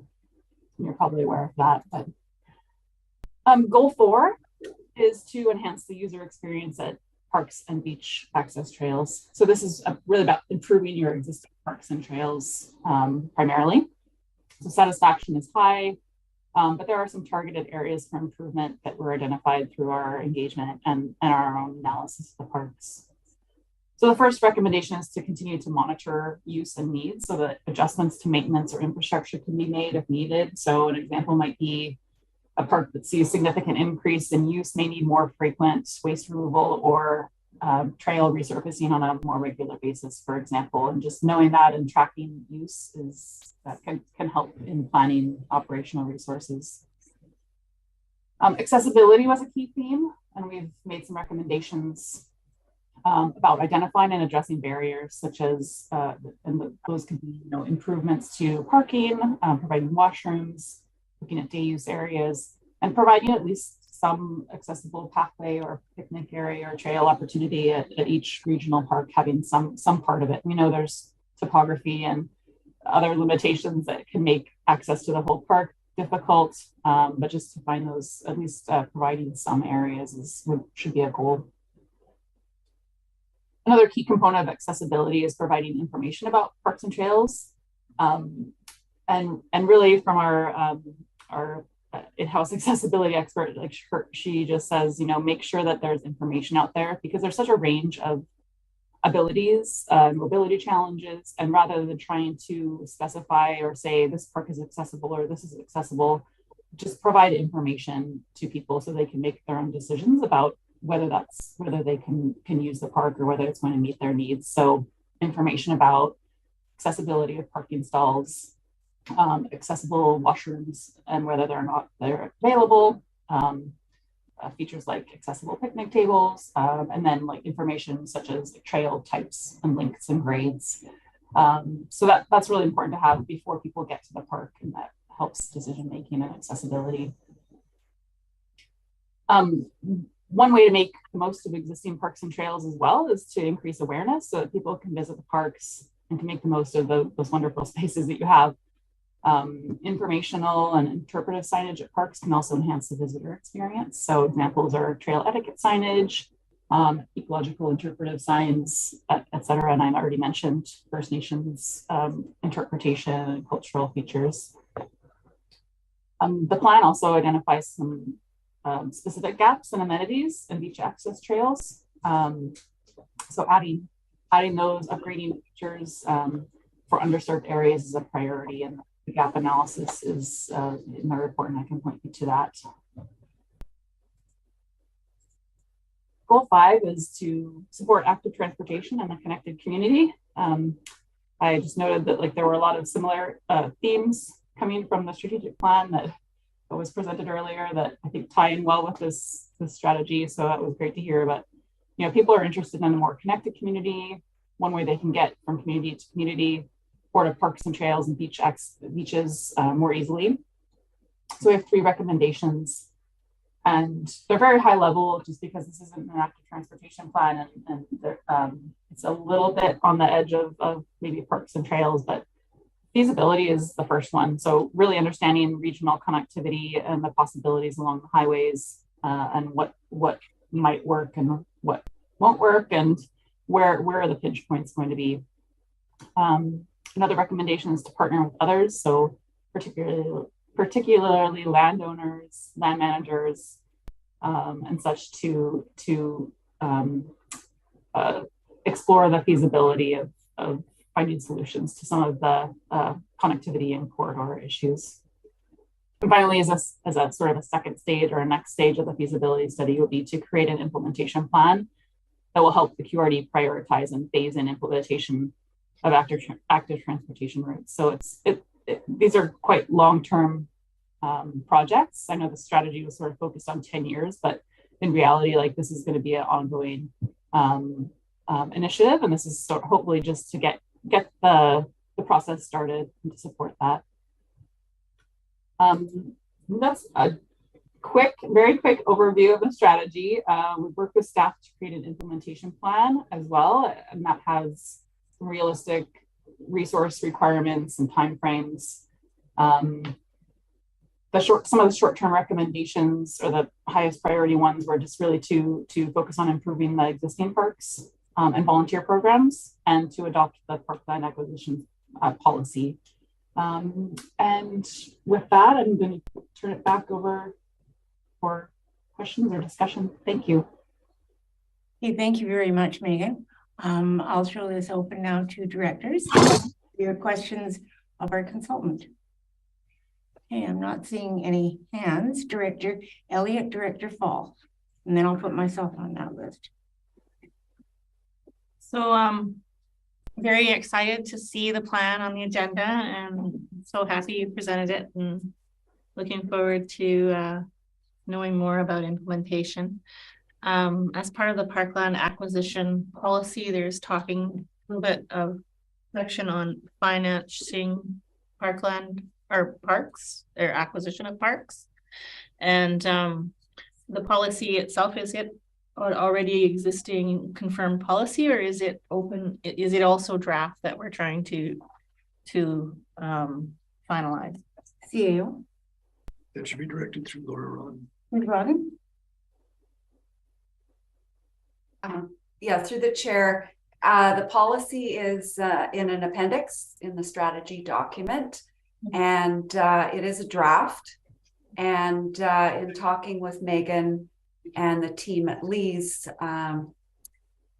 we think it sort of needs to be tested by running some sites through it, and we might want to tweak it or recommend some changes to it. The board might want to recommend some adjustments to it. So at this point, it is sitting in a draft form. Yeah.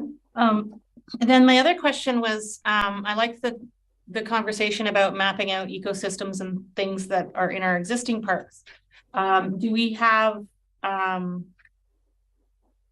a way to identify ecologically sensitive or highly desirable park areas other than just the criteria? Like, do we have a map of what we think is highly desirable to become parks that we don't currently own? Or is that part of what we're doing? I know Area D certainly does. We put a vision map in our OCP. Okay. But that's just Area D. Yeah, was that question directed to me, or? Yes. I might defer to Megan first, and then. Sure, sure. Through the chair, we like doing a full scope of environmental review for the regional district wasn't part of our exact scope. So yeah, it's quite a large undertaking. I'm not sure, I don't recall that we got, like, if we had mapping, that would be a better project for a biologist, professional biologist, for example, to go through and make recommendations on specific ecosystems to go and acquire, protect.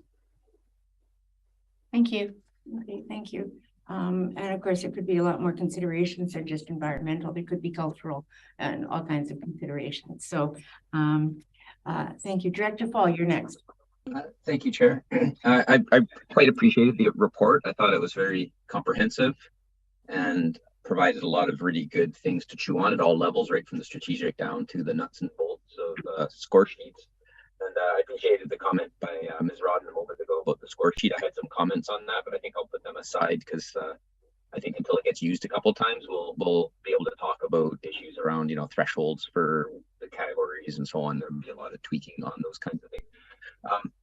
I really appreciated the zoning classification. We talked about that 2 years ago, and I can't remember, but a couple of years ago we were talking about the need and the benefit of a zoning classification. And I really think the zoning classification put forward here is useful, and it's consistent with what the province does. The province does this kind of zoning with their parks. They have areas, and that helps identify. So you just, it doesn't mean you can't go into that, more sensitive zone. You just try to avoid it if you can, and if you have to, then make it aware. I was curious for a while about the at first about the the recommendation for how many hectares that we need to keep up with population growth, and I started thinking about it in terms of inflation. That actually it's analogous to inflation, that to avoid decreasing park area per capita requires us to keep increasing parkland acquisitions. That's assuming, kind of assumes if people continue to use parks at the same rate, hours per person per year, that we need to do that, otherwise our parks become overcrowded, and we've seen that. So I'll get to my question because I'm willing to adopt the motion in front of us and move forward.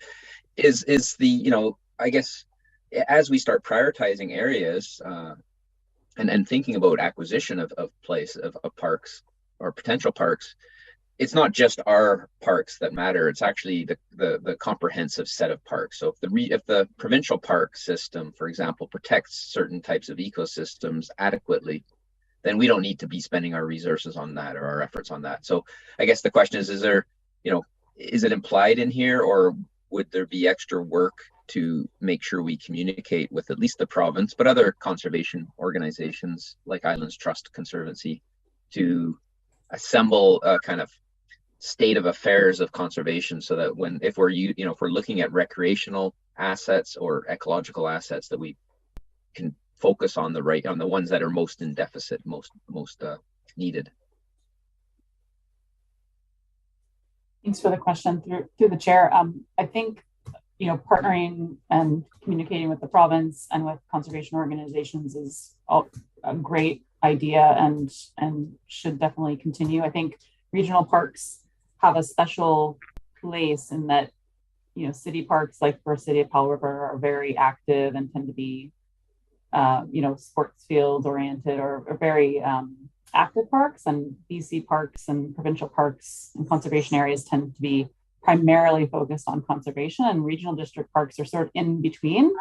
There's a bit of a balance there, I would say. So certainly there are opportunities where the QRD could support conservation as well as social spaces, trails, and access. Thank you. And I'll just make one last comment, which is, I really wasn't lost on me that Lasqueti Island really stands out as a major area of deficit. We may be small. We only have 2.3% of the population, but we have 0.1% of the regional park area. One little tiny regional park, which we appreciate very greatly. It's an awesome place, but we need more. We're lower in area, and we're lower in per capita density by a long shot. So a new regional park on Lasqueti would be welcome, but when there's an opportunity, because I also agree with the focus on Stillwater Bluffs and some of the other high priority areas. But thank you very much. I'm happy to move forward with this. Thank you, Director Paul. So I guess I'm next on the speakers list. So I have, and I see Director Gisborne, you'll be after me. A couple of questions that are wearing my Area D hat here. On page 27 of the report, you're listing the beach access trails in the different areas, and this Area D is on page 27. And I don't see the Sanderson Trail anywhere, and that is probably the most popular, well-used trail in Gillies Bay along the waterfront. So it's actually owned by Ministry of Forests, Lands and Natural Resource Operations. And so where would that fit in your chart of things? So they don't see it mentioned anywhere. I could answer that through the chair. Yeah, the Sanderson Trail is not a qathet regional district trail. It is a trail on a Ministry of Forests Crown right away along the water. That's why it's not showing on that map. Okay, for the chart. All right. Okay. So my next question then is on page 39 of the report. And this is under Parkland and Trail Supply. And in the second paragraph, you're saying that the level of satisfaction were lowest among respondents from Texada. And I'm just wondering if you have any insight, because that surprises me. And because our parks are well used and much appreciated. So I'm just curious to know what the information is that led to that statement.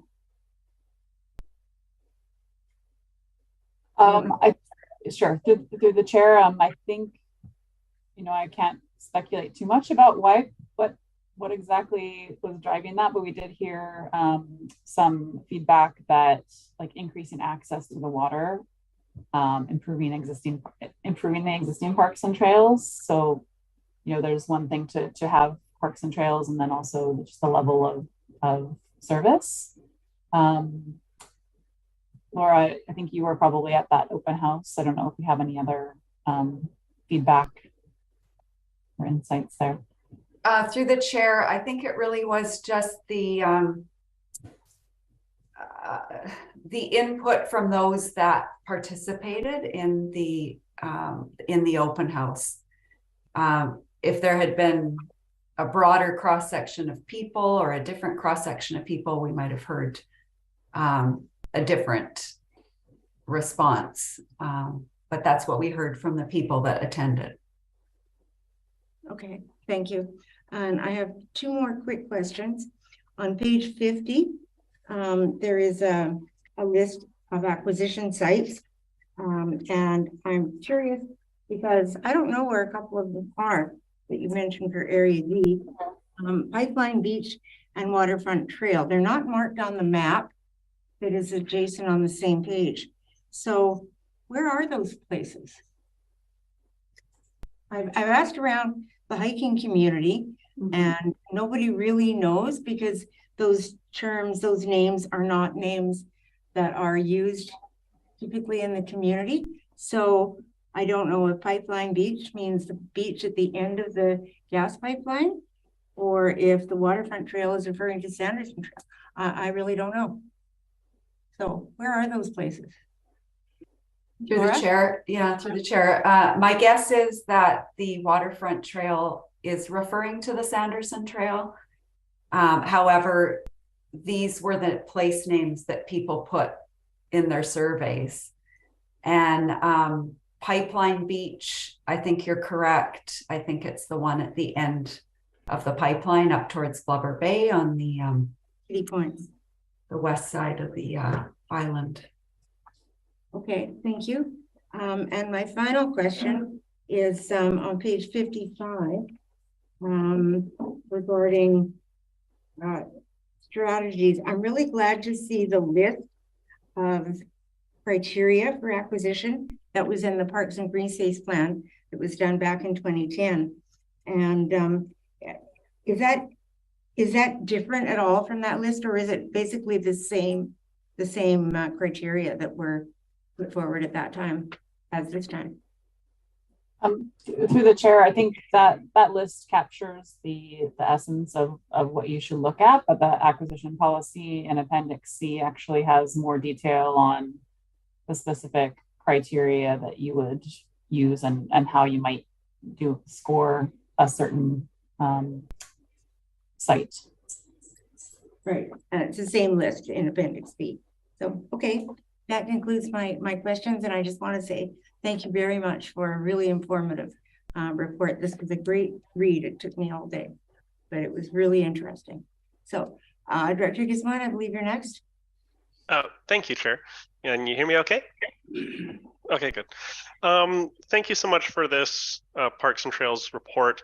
I just got a couple of questions. One of the kind of challenges I see is regional districts are siloed. So we have regional parks, but we also have community parks. And myself, it was explained to me many years ago that, you know, a regional park is something that really benefits the greater region, while a community park is something more of where we can walk to.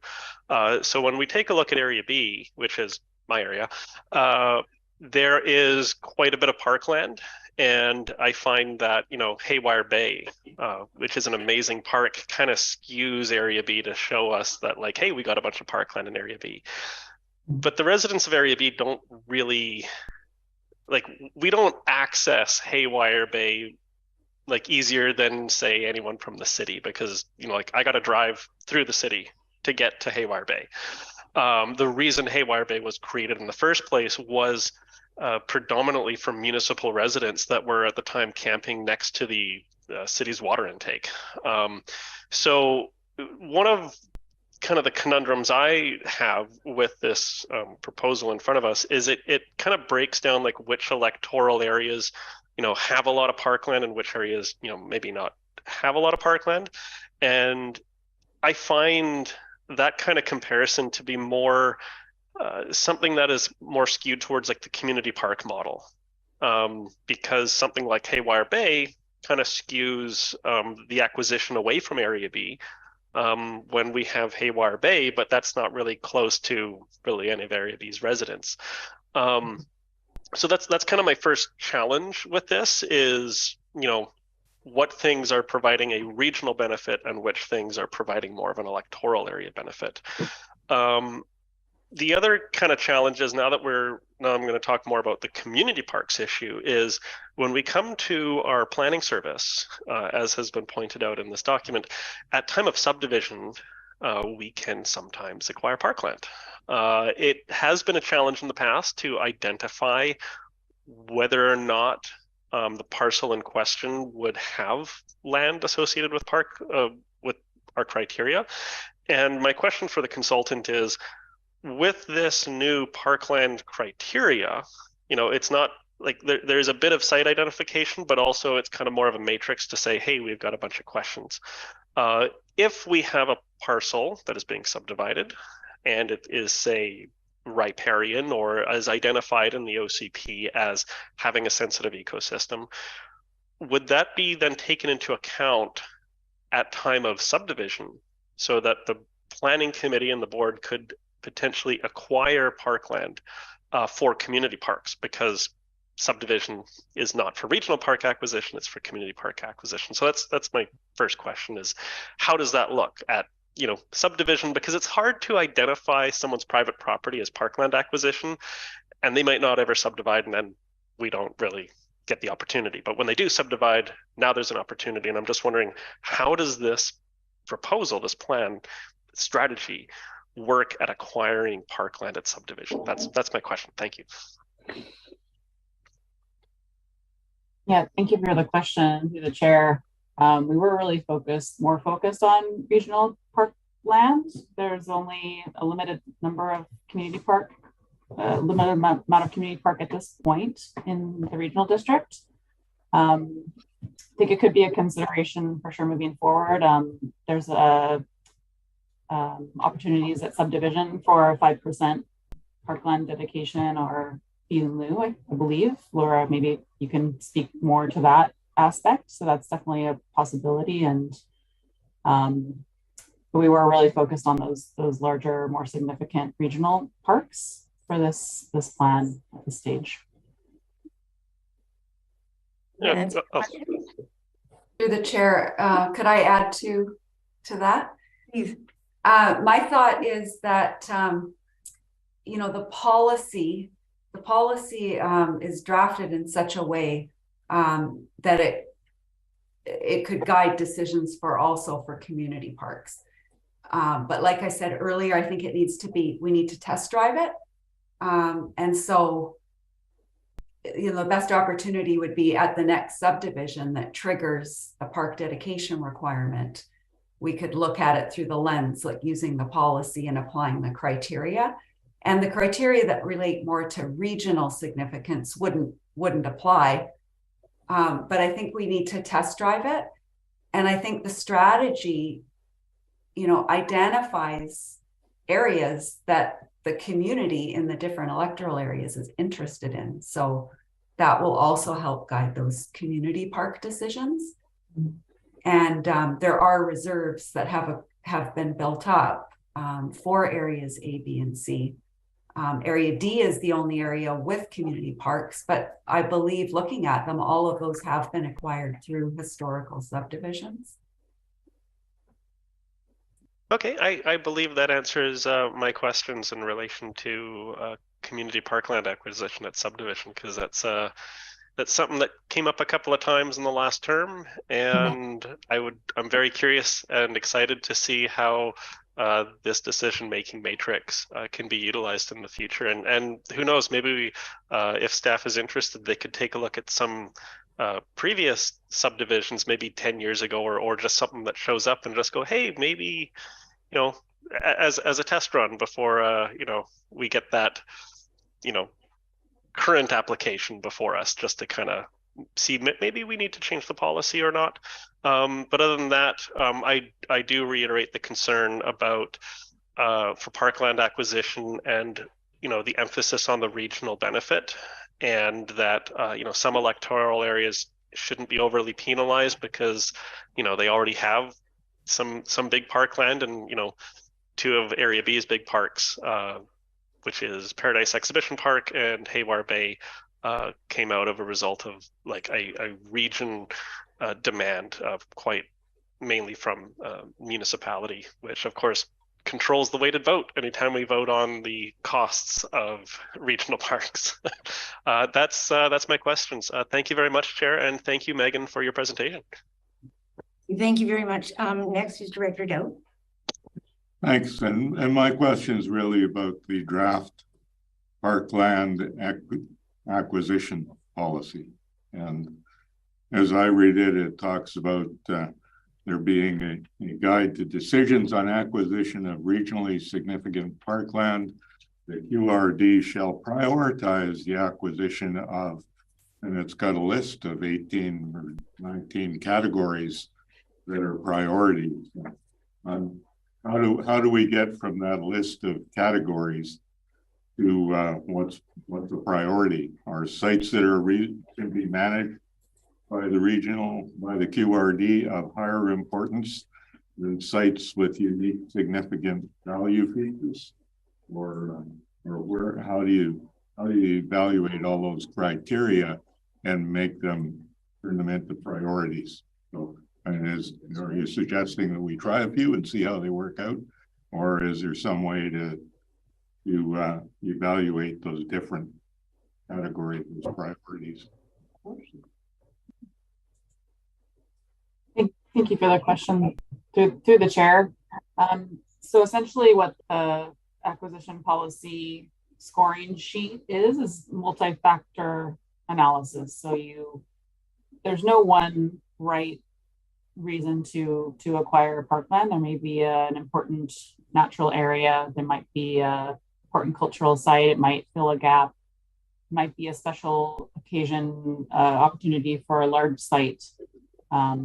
But maybe it doesn't have sensitive ecosystems. So the scoring sheet leads you through each of those considerations, and there is a column there that has weighting. So as you test this, I suggest you particularly pay attention to that weighting of that column to see, if you want to adjust higher or lower on ecosystems, or higher or lower on connectivity, for example, so that it aligns with the QRD's strategic goals and opportunities there. There's also considerations where maybe you acquire a site so that you can provide a parking lot and you don't want ecosystems. So there's a bit of a quantitative analysis here, but also that qualitative analysis piece of looking at, if you are going to acquire, what's the purpose of that acquisition for that site. Did that answer your question, Greg? Good answer. Thank you very much. Anyone else who has not yet asked a question of the consultant? Any further questions of the consultant? Seeing no hands up, Megan, I want to thank you very much for your presentation. It's been really informative, And we appreciate the work that you've done on it. So thank you. Thank you so much for letting me be here tonight. You're moving the recommendation. Director Brander has seconded it. Okay, discussion on the recommendation. Yeah, I'd just like to, ask staff as they go through this process of testing it, and also to let the committee know or talk to the committee about it. I'm wondering if maybe we could at some point make 2 matrix where there's weighting, one for regional parks, one from community parks, because they are separate services, and sometimes a parkland acquisition, it might weigh more heavily in one area for a regional benefit, whereas another park might have different weight based on the community benefit, in terms of smaller community parks. So because as we kind of go through this and adjust the scales a bit to find out what works best, I'm just throwing it out there that I would honestly like to see one scale for regional parks and then another scale for community parks. And, we could even add that scale to the current official community plans through amendments if based on public feedback. But I'm just throwing these things out there, and that's it for me. Thank you, Chair. Thank you. Ms. Rodden, did you have a comment on that? No. Through the chair, no comment. I think that's a great idea, and I think as we test drive the tool, we'll be able to fine tune it to find a balance there of everybody's liking. Thank you. You're late. Thank you. I'm in favor of the motion, and I also like what Director Gisborne was saying about the acquisition through creation of communities by subdividing. I think if someone's contemplating doing subdivision and development that's going to create a neighborhood, we should have some standards around what we expect for parkland as part of that. And I think we have that already somewhere, but test driving that and making sure that we don't have people living in a neighborhood with children that have no park. So I think that would be a good thing. So thank you. And I'm intrigued by the phrase test drive. So I'll be very interested to see how that plays out. Anything further before we call for the vote? Seeing no further hands, all in favor? Aye. Opposed? Motion is carried. Sure. Director Brander. Just given the time, the length of the agendas in front of us still, and the fact that our chair has to catch a ferry. I missed my ferry. Well, you said there's a 9 o'clock one, right? Yeah. So with the committee's approval, I'd like to propose that items 8.3, 4, 5, 6, 8, and 9.1 be referred to the September committee of the whole. And the CAO has already confirmed for me that none of these are time sensitive. Okay, so it's 8.3, 4, 5, 5, 6.8, and 9.1. Okay, so we're up to 8.6, right? And then 9.1? 3, 4, 5, 6, 8.8, 9.1. Okay. 8.7 is to be dealt with today. Yes. Okay, so you're making that as a motion? Sure. Okay, that those items be referred to the September meeting. Seconded by Director Elliott. Discussion? Seeing none, yeah. Director Lennox and Director Gisborne. Thank you, Chair. 8.5, there is some urgency on that one. So I don't think it would take too long to CAO, I see your hand there. Yeah. Through the chair, I've contacted Patrick Devereaux. He doesn't see that there's an urgency to it, but by all means, if you think you guys could, dispense with it in minutes, then it can remain. Okay. Yeah, I just have a couple points on that. Thanks. Yeah. Okay. Take the 5 off. Okay, so it's 8.3, 4, 6, 9, 8, and 9.1. Okay. Yeah, I'd like to pull 9. Yeah. yeah, I'd like to pull 9.1 from that list. And if we do run out of time, we can just postpone it because of course the ferry is important. Well, I've already missed the 7:40, so I might as well, I'm here till 9 o'clock whether I like it or not. Yeah, that's not that long. That's not that far off. Okay, so there is a motion on the floor. 9.1 is not included in that motion anymore. All right. Okay, thank you. Okay, so it's 8.3, 8.4, 8.6, and 8.8. Okay, are going to September. All right, everyone clear what we're voting on? So the motion is to refer to September. All in favor? Aye. Any opposed? Carried. Okay, so we are now on to 8.5, which is the savory dock improvements. What is the recommendation there? Director Gisborne, I think you had your hand up for, or Director Lennox. Yeah. Okay, Director Lennox, Director Paul, discussion? Yes, thank you, Chair. Just quickly here, there's quite a bit of history on this spot on Savory on the end of the dock. It becomes quite a magnet for youth and folks who may be under the influence and making probably less than good decisions sometimes. And I read the report and I totally agree with the recommendation. It's not just the long weekends that's an issue. It's pretty much all summer long, especially. Roof access has also been part of the improvements there. I've got a lot of young kids that are in the area. Fire prevention inside the shed especially, I think, could be improved by this, and avoiding garbage kind of piling up in there as well, and people's debris. Thank you. Thank you very much, Director Lennox. Any other discussion? Director Paul, did you have your hand up? No, I was just seconding it. Okay, all right. So we'll call for the question. All in favor? Any opposed? The motion is carried. Okay, so we're now on to 8.7, which is the terms of reference. I'll move the recommendation. Recommendation has been moved, seconded by Director Gisborne. Thank you. Discussion? Seeing none, we'll have a vote. All in favor? Any opposed? Carried. We are now on to 8.9. Sorry, 8.9. All right, the well water airport lands. Yes, I had some questions about that. Is there a mover for this recommendation? I'll move it. Okay, Brander and Elliott, thank you. Discussion. I guess I have a couple of questions. So is there a requirement,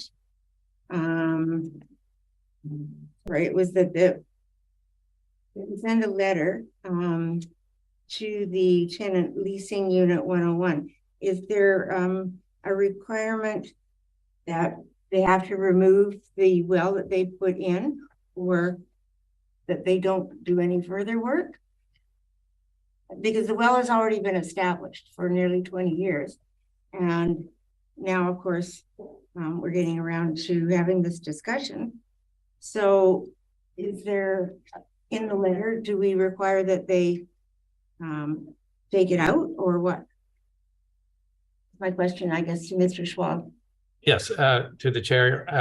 There is a requirement under the best management practices and wastewater guide that if it's not a licensed well and it's not permitted, it doesn't have to be removed, but it would have to be decommissioned based on the regulations. Essentially, right now, it's a water service. People are taking water from it, and it's an unauthorized water service. So there's a whole series of permissions that would have to happen here. Okay, of course, that's gone on for a long period of time. So I guess we'll see how that plays out. Anyway, any further discussion on this recommendation? Seeing no hands, we will vote. All in favor? Any opposed? Carried. We are now on to 9.1. Review of the social planning service. Director Gisborne. I would like to move the motion, and if I get a second, or I will speak to it. And I'll be quick. Okay, Director Lennox, thank you. Okay. Thank you, Chair. The social planning service, in my opinion, has been causing some challenge. It reminds me a bit about the economic development service when we get to our grants and aid. One of the challenges that we run into at our grants and aid is we start talking about, well, does it provide an economic benefit or a social benefit, or is it just kind of a grant? And I see that as it kind of muddies the water.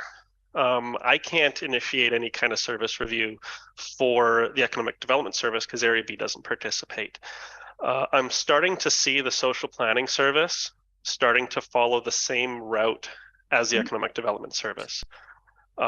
It was created for a purpose, and I believe one of the first things that it was created for was the creation of the social planner position, which was employed at the city. The social planning service provided 30% funding, but as I'm aware, the social planner wrote some great reports, but is no longer employed by the city.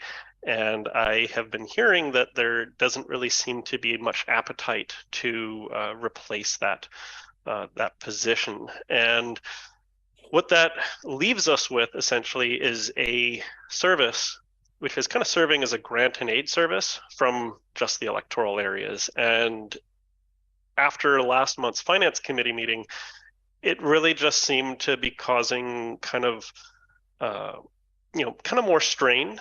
And I talked to some elected officials from other jurisdictions, and they said, well, why not do a service review to see if it's actually meeting the objectives that work for us? And myself, I think this is just the first step of the informal service review. A statutory service review is a bit higher up.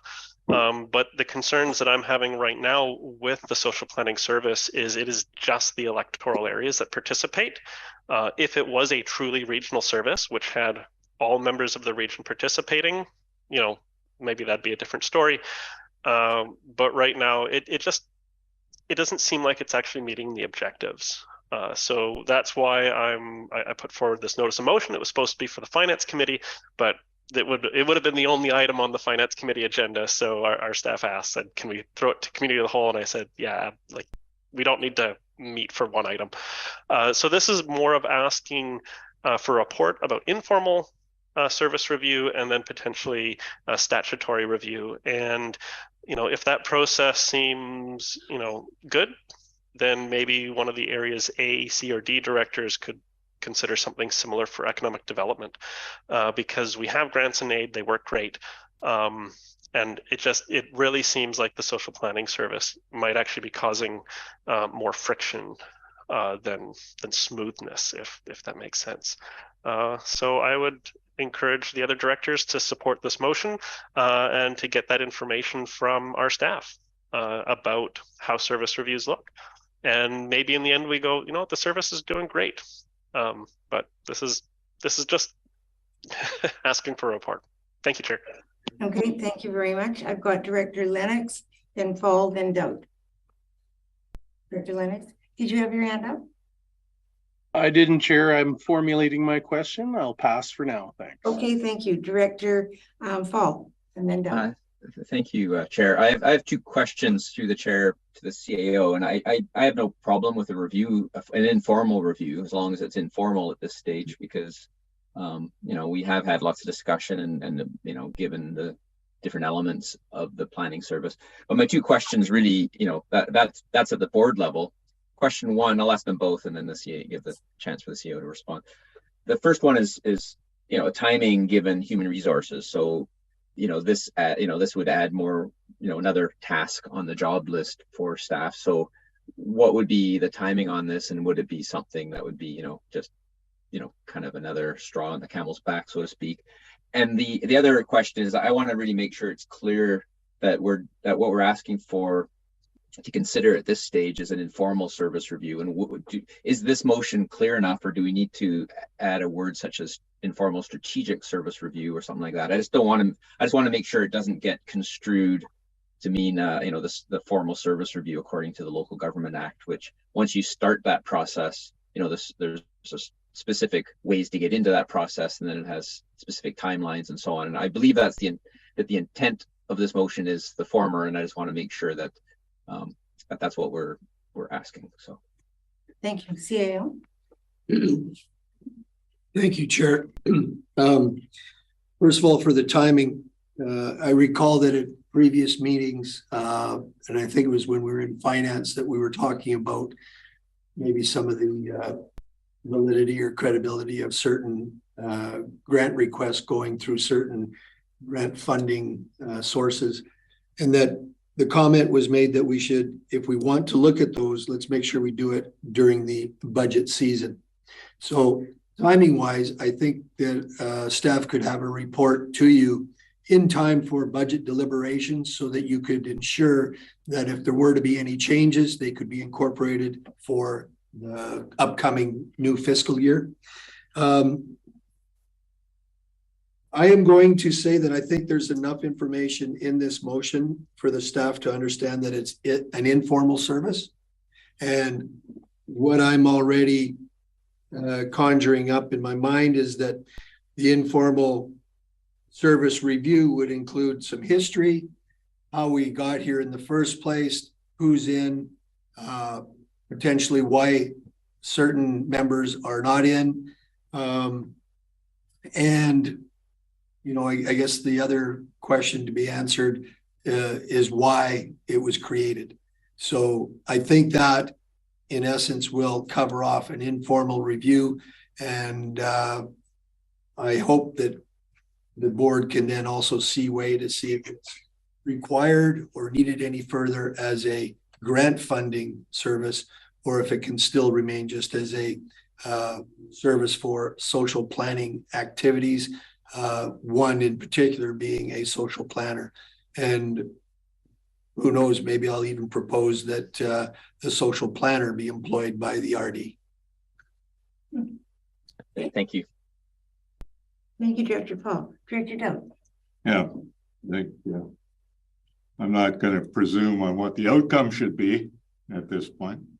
But as far as staff time goes, I would suggest that when we talked about grant funding, grant distribution this year, we spent over an hour, or sometimes 2 or 3 hours, at least 5 different meetings talking about which slot to plug grants into. Should they be in the granting aid service or the social planning or another service? And I think spending some time during the budget season to work that out so that everybody understands what should go where, and there's clear different definitions in each service about what they're for and where they can go or where they can't go. Makes a lot of sense to me. I'm not going to say what the city thinks about the social planner position, because the city will discuss that when they do, and I'm not in a position to guess what all the people on city council might think is appropriate. But I think having an informal review is a good idea, if only because it might save us hours and hours of meeting time debating on which file to take it out of, and doing it during the budget session makes sense, and I think it actually will save staff time over in the long run.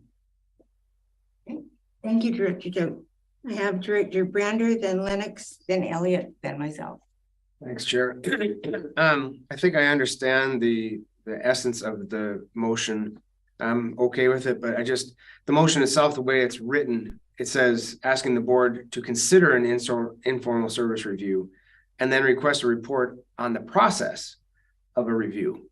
I mean, I'll ask Director Gisborne, I think we're actually asking for an informal review. So I had written on a different motion just saying that the committee recommend that the board request an informal review of the social planning service from staff. That just seems a lot cleaner to me, because we don't really need a report on the process. We need the review itself. Am I correct through the chair? I would agree with you. Yeah. Yes. The reason I put in this motion the process of an informal review and a statutory review is at conventions I've heard lots of talk about, informal reviews and statutory reviews, and I kind of understand what the informal review is about, but whenever someone brings up statutory review, which Director Fall has pointed out it has to do with legislation, it's much more involved, and I don't think we should go down that route, but I think the staff could include, in the report, just like, hey, this is what a statutory review actually is, and that way the board can actually see it. And then as we get into the discussion of the informal review, we can, before we then start going, well, maybe we should do statutory review, we can actually see what that process is. And I guess my question then for the CAO is, would including the information about what a statutory review process, would that be too onerous on staff to just like, we're not asking in this motion for a statutory review. It's just more of like, when we do get the report, how does a statutory review function? Because I've heard it brought up before, and I looked on the provincial government's website and I couldn't really figure it out. So that's why I threw that in the motion. But if it's onerous, I'd be fine with dropping it. But I'm very curious about what that actually looks like. Yeah. Through the chair, I don't know if the statutory portion is required in the informal report, because usually when you're going down the other avenue, you're intent on withdrawal. And I don't know if anybody who's currently in the service wants to withdraw from that service. And if there is, then the participant just has to step forward and say they want a statutory review because their intention is to withdraw. I think right now we're looking at this informal review to see how it, was created, why it was created, and how we might be able to move forward with the service, but possibly with a different flair. And if that appeases the committee, then I think that's the kind of report you'll get. And after that report, you can then decide whether or not what may be decided on is sufficient, or whether or not a formal statutory review and withdrawal is in order.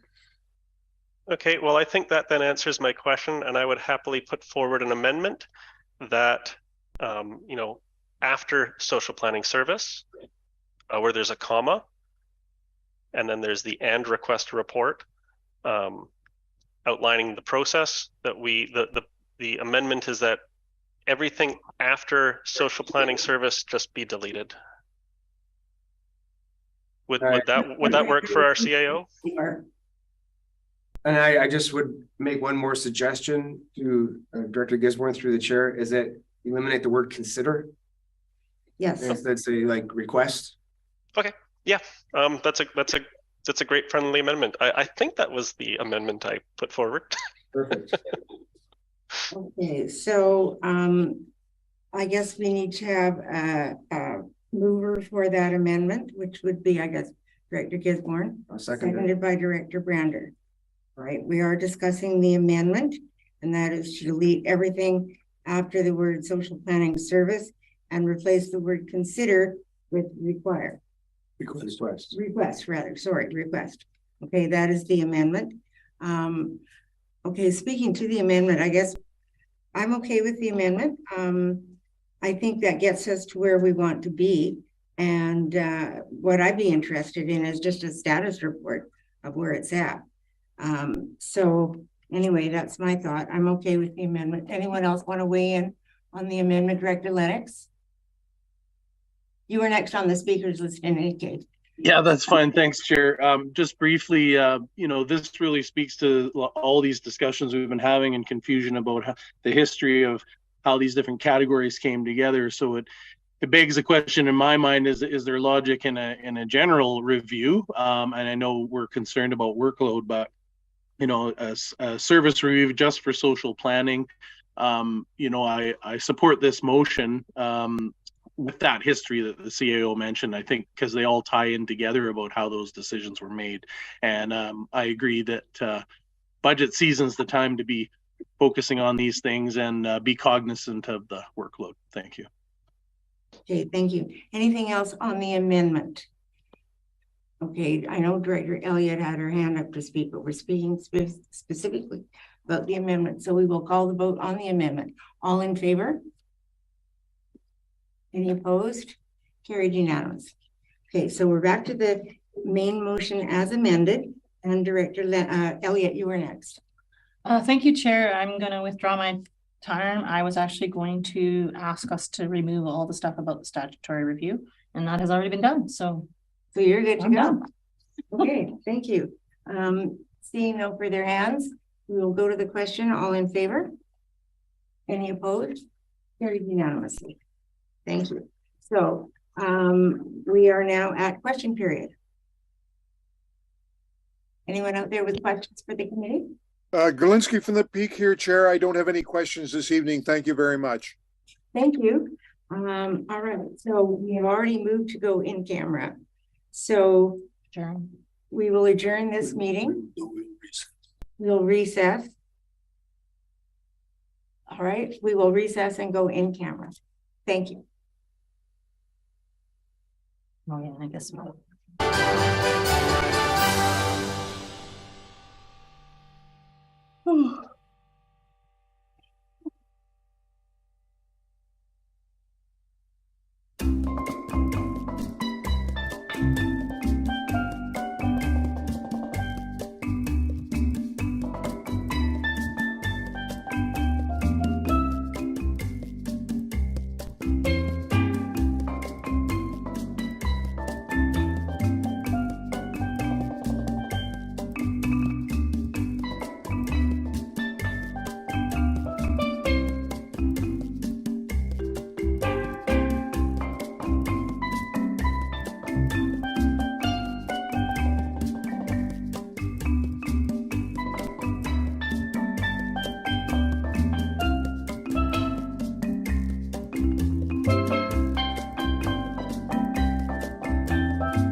tell me when you're ready.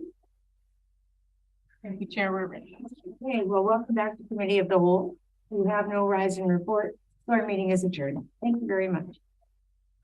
Thank you, everyone. Good meeting. A bit Thanks, long. everyone. Oh, God.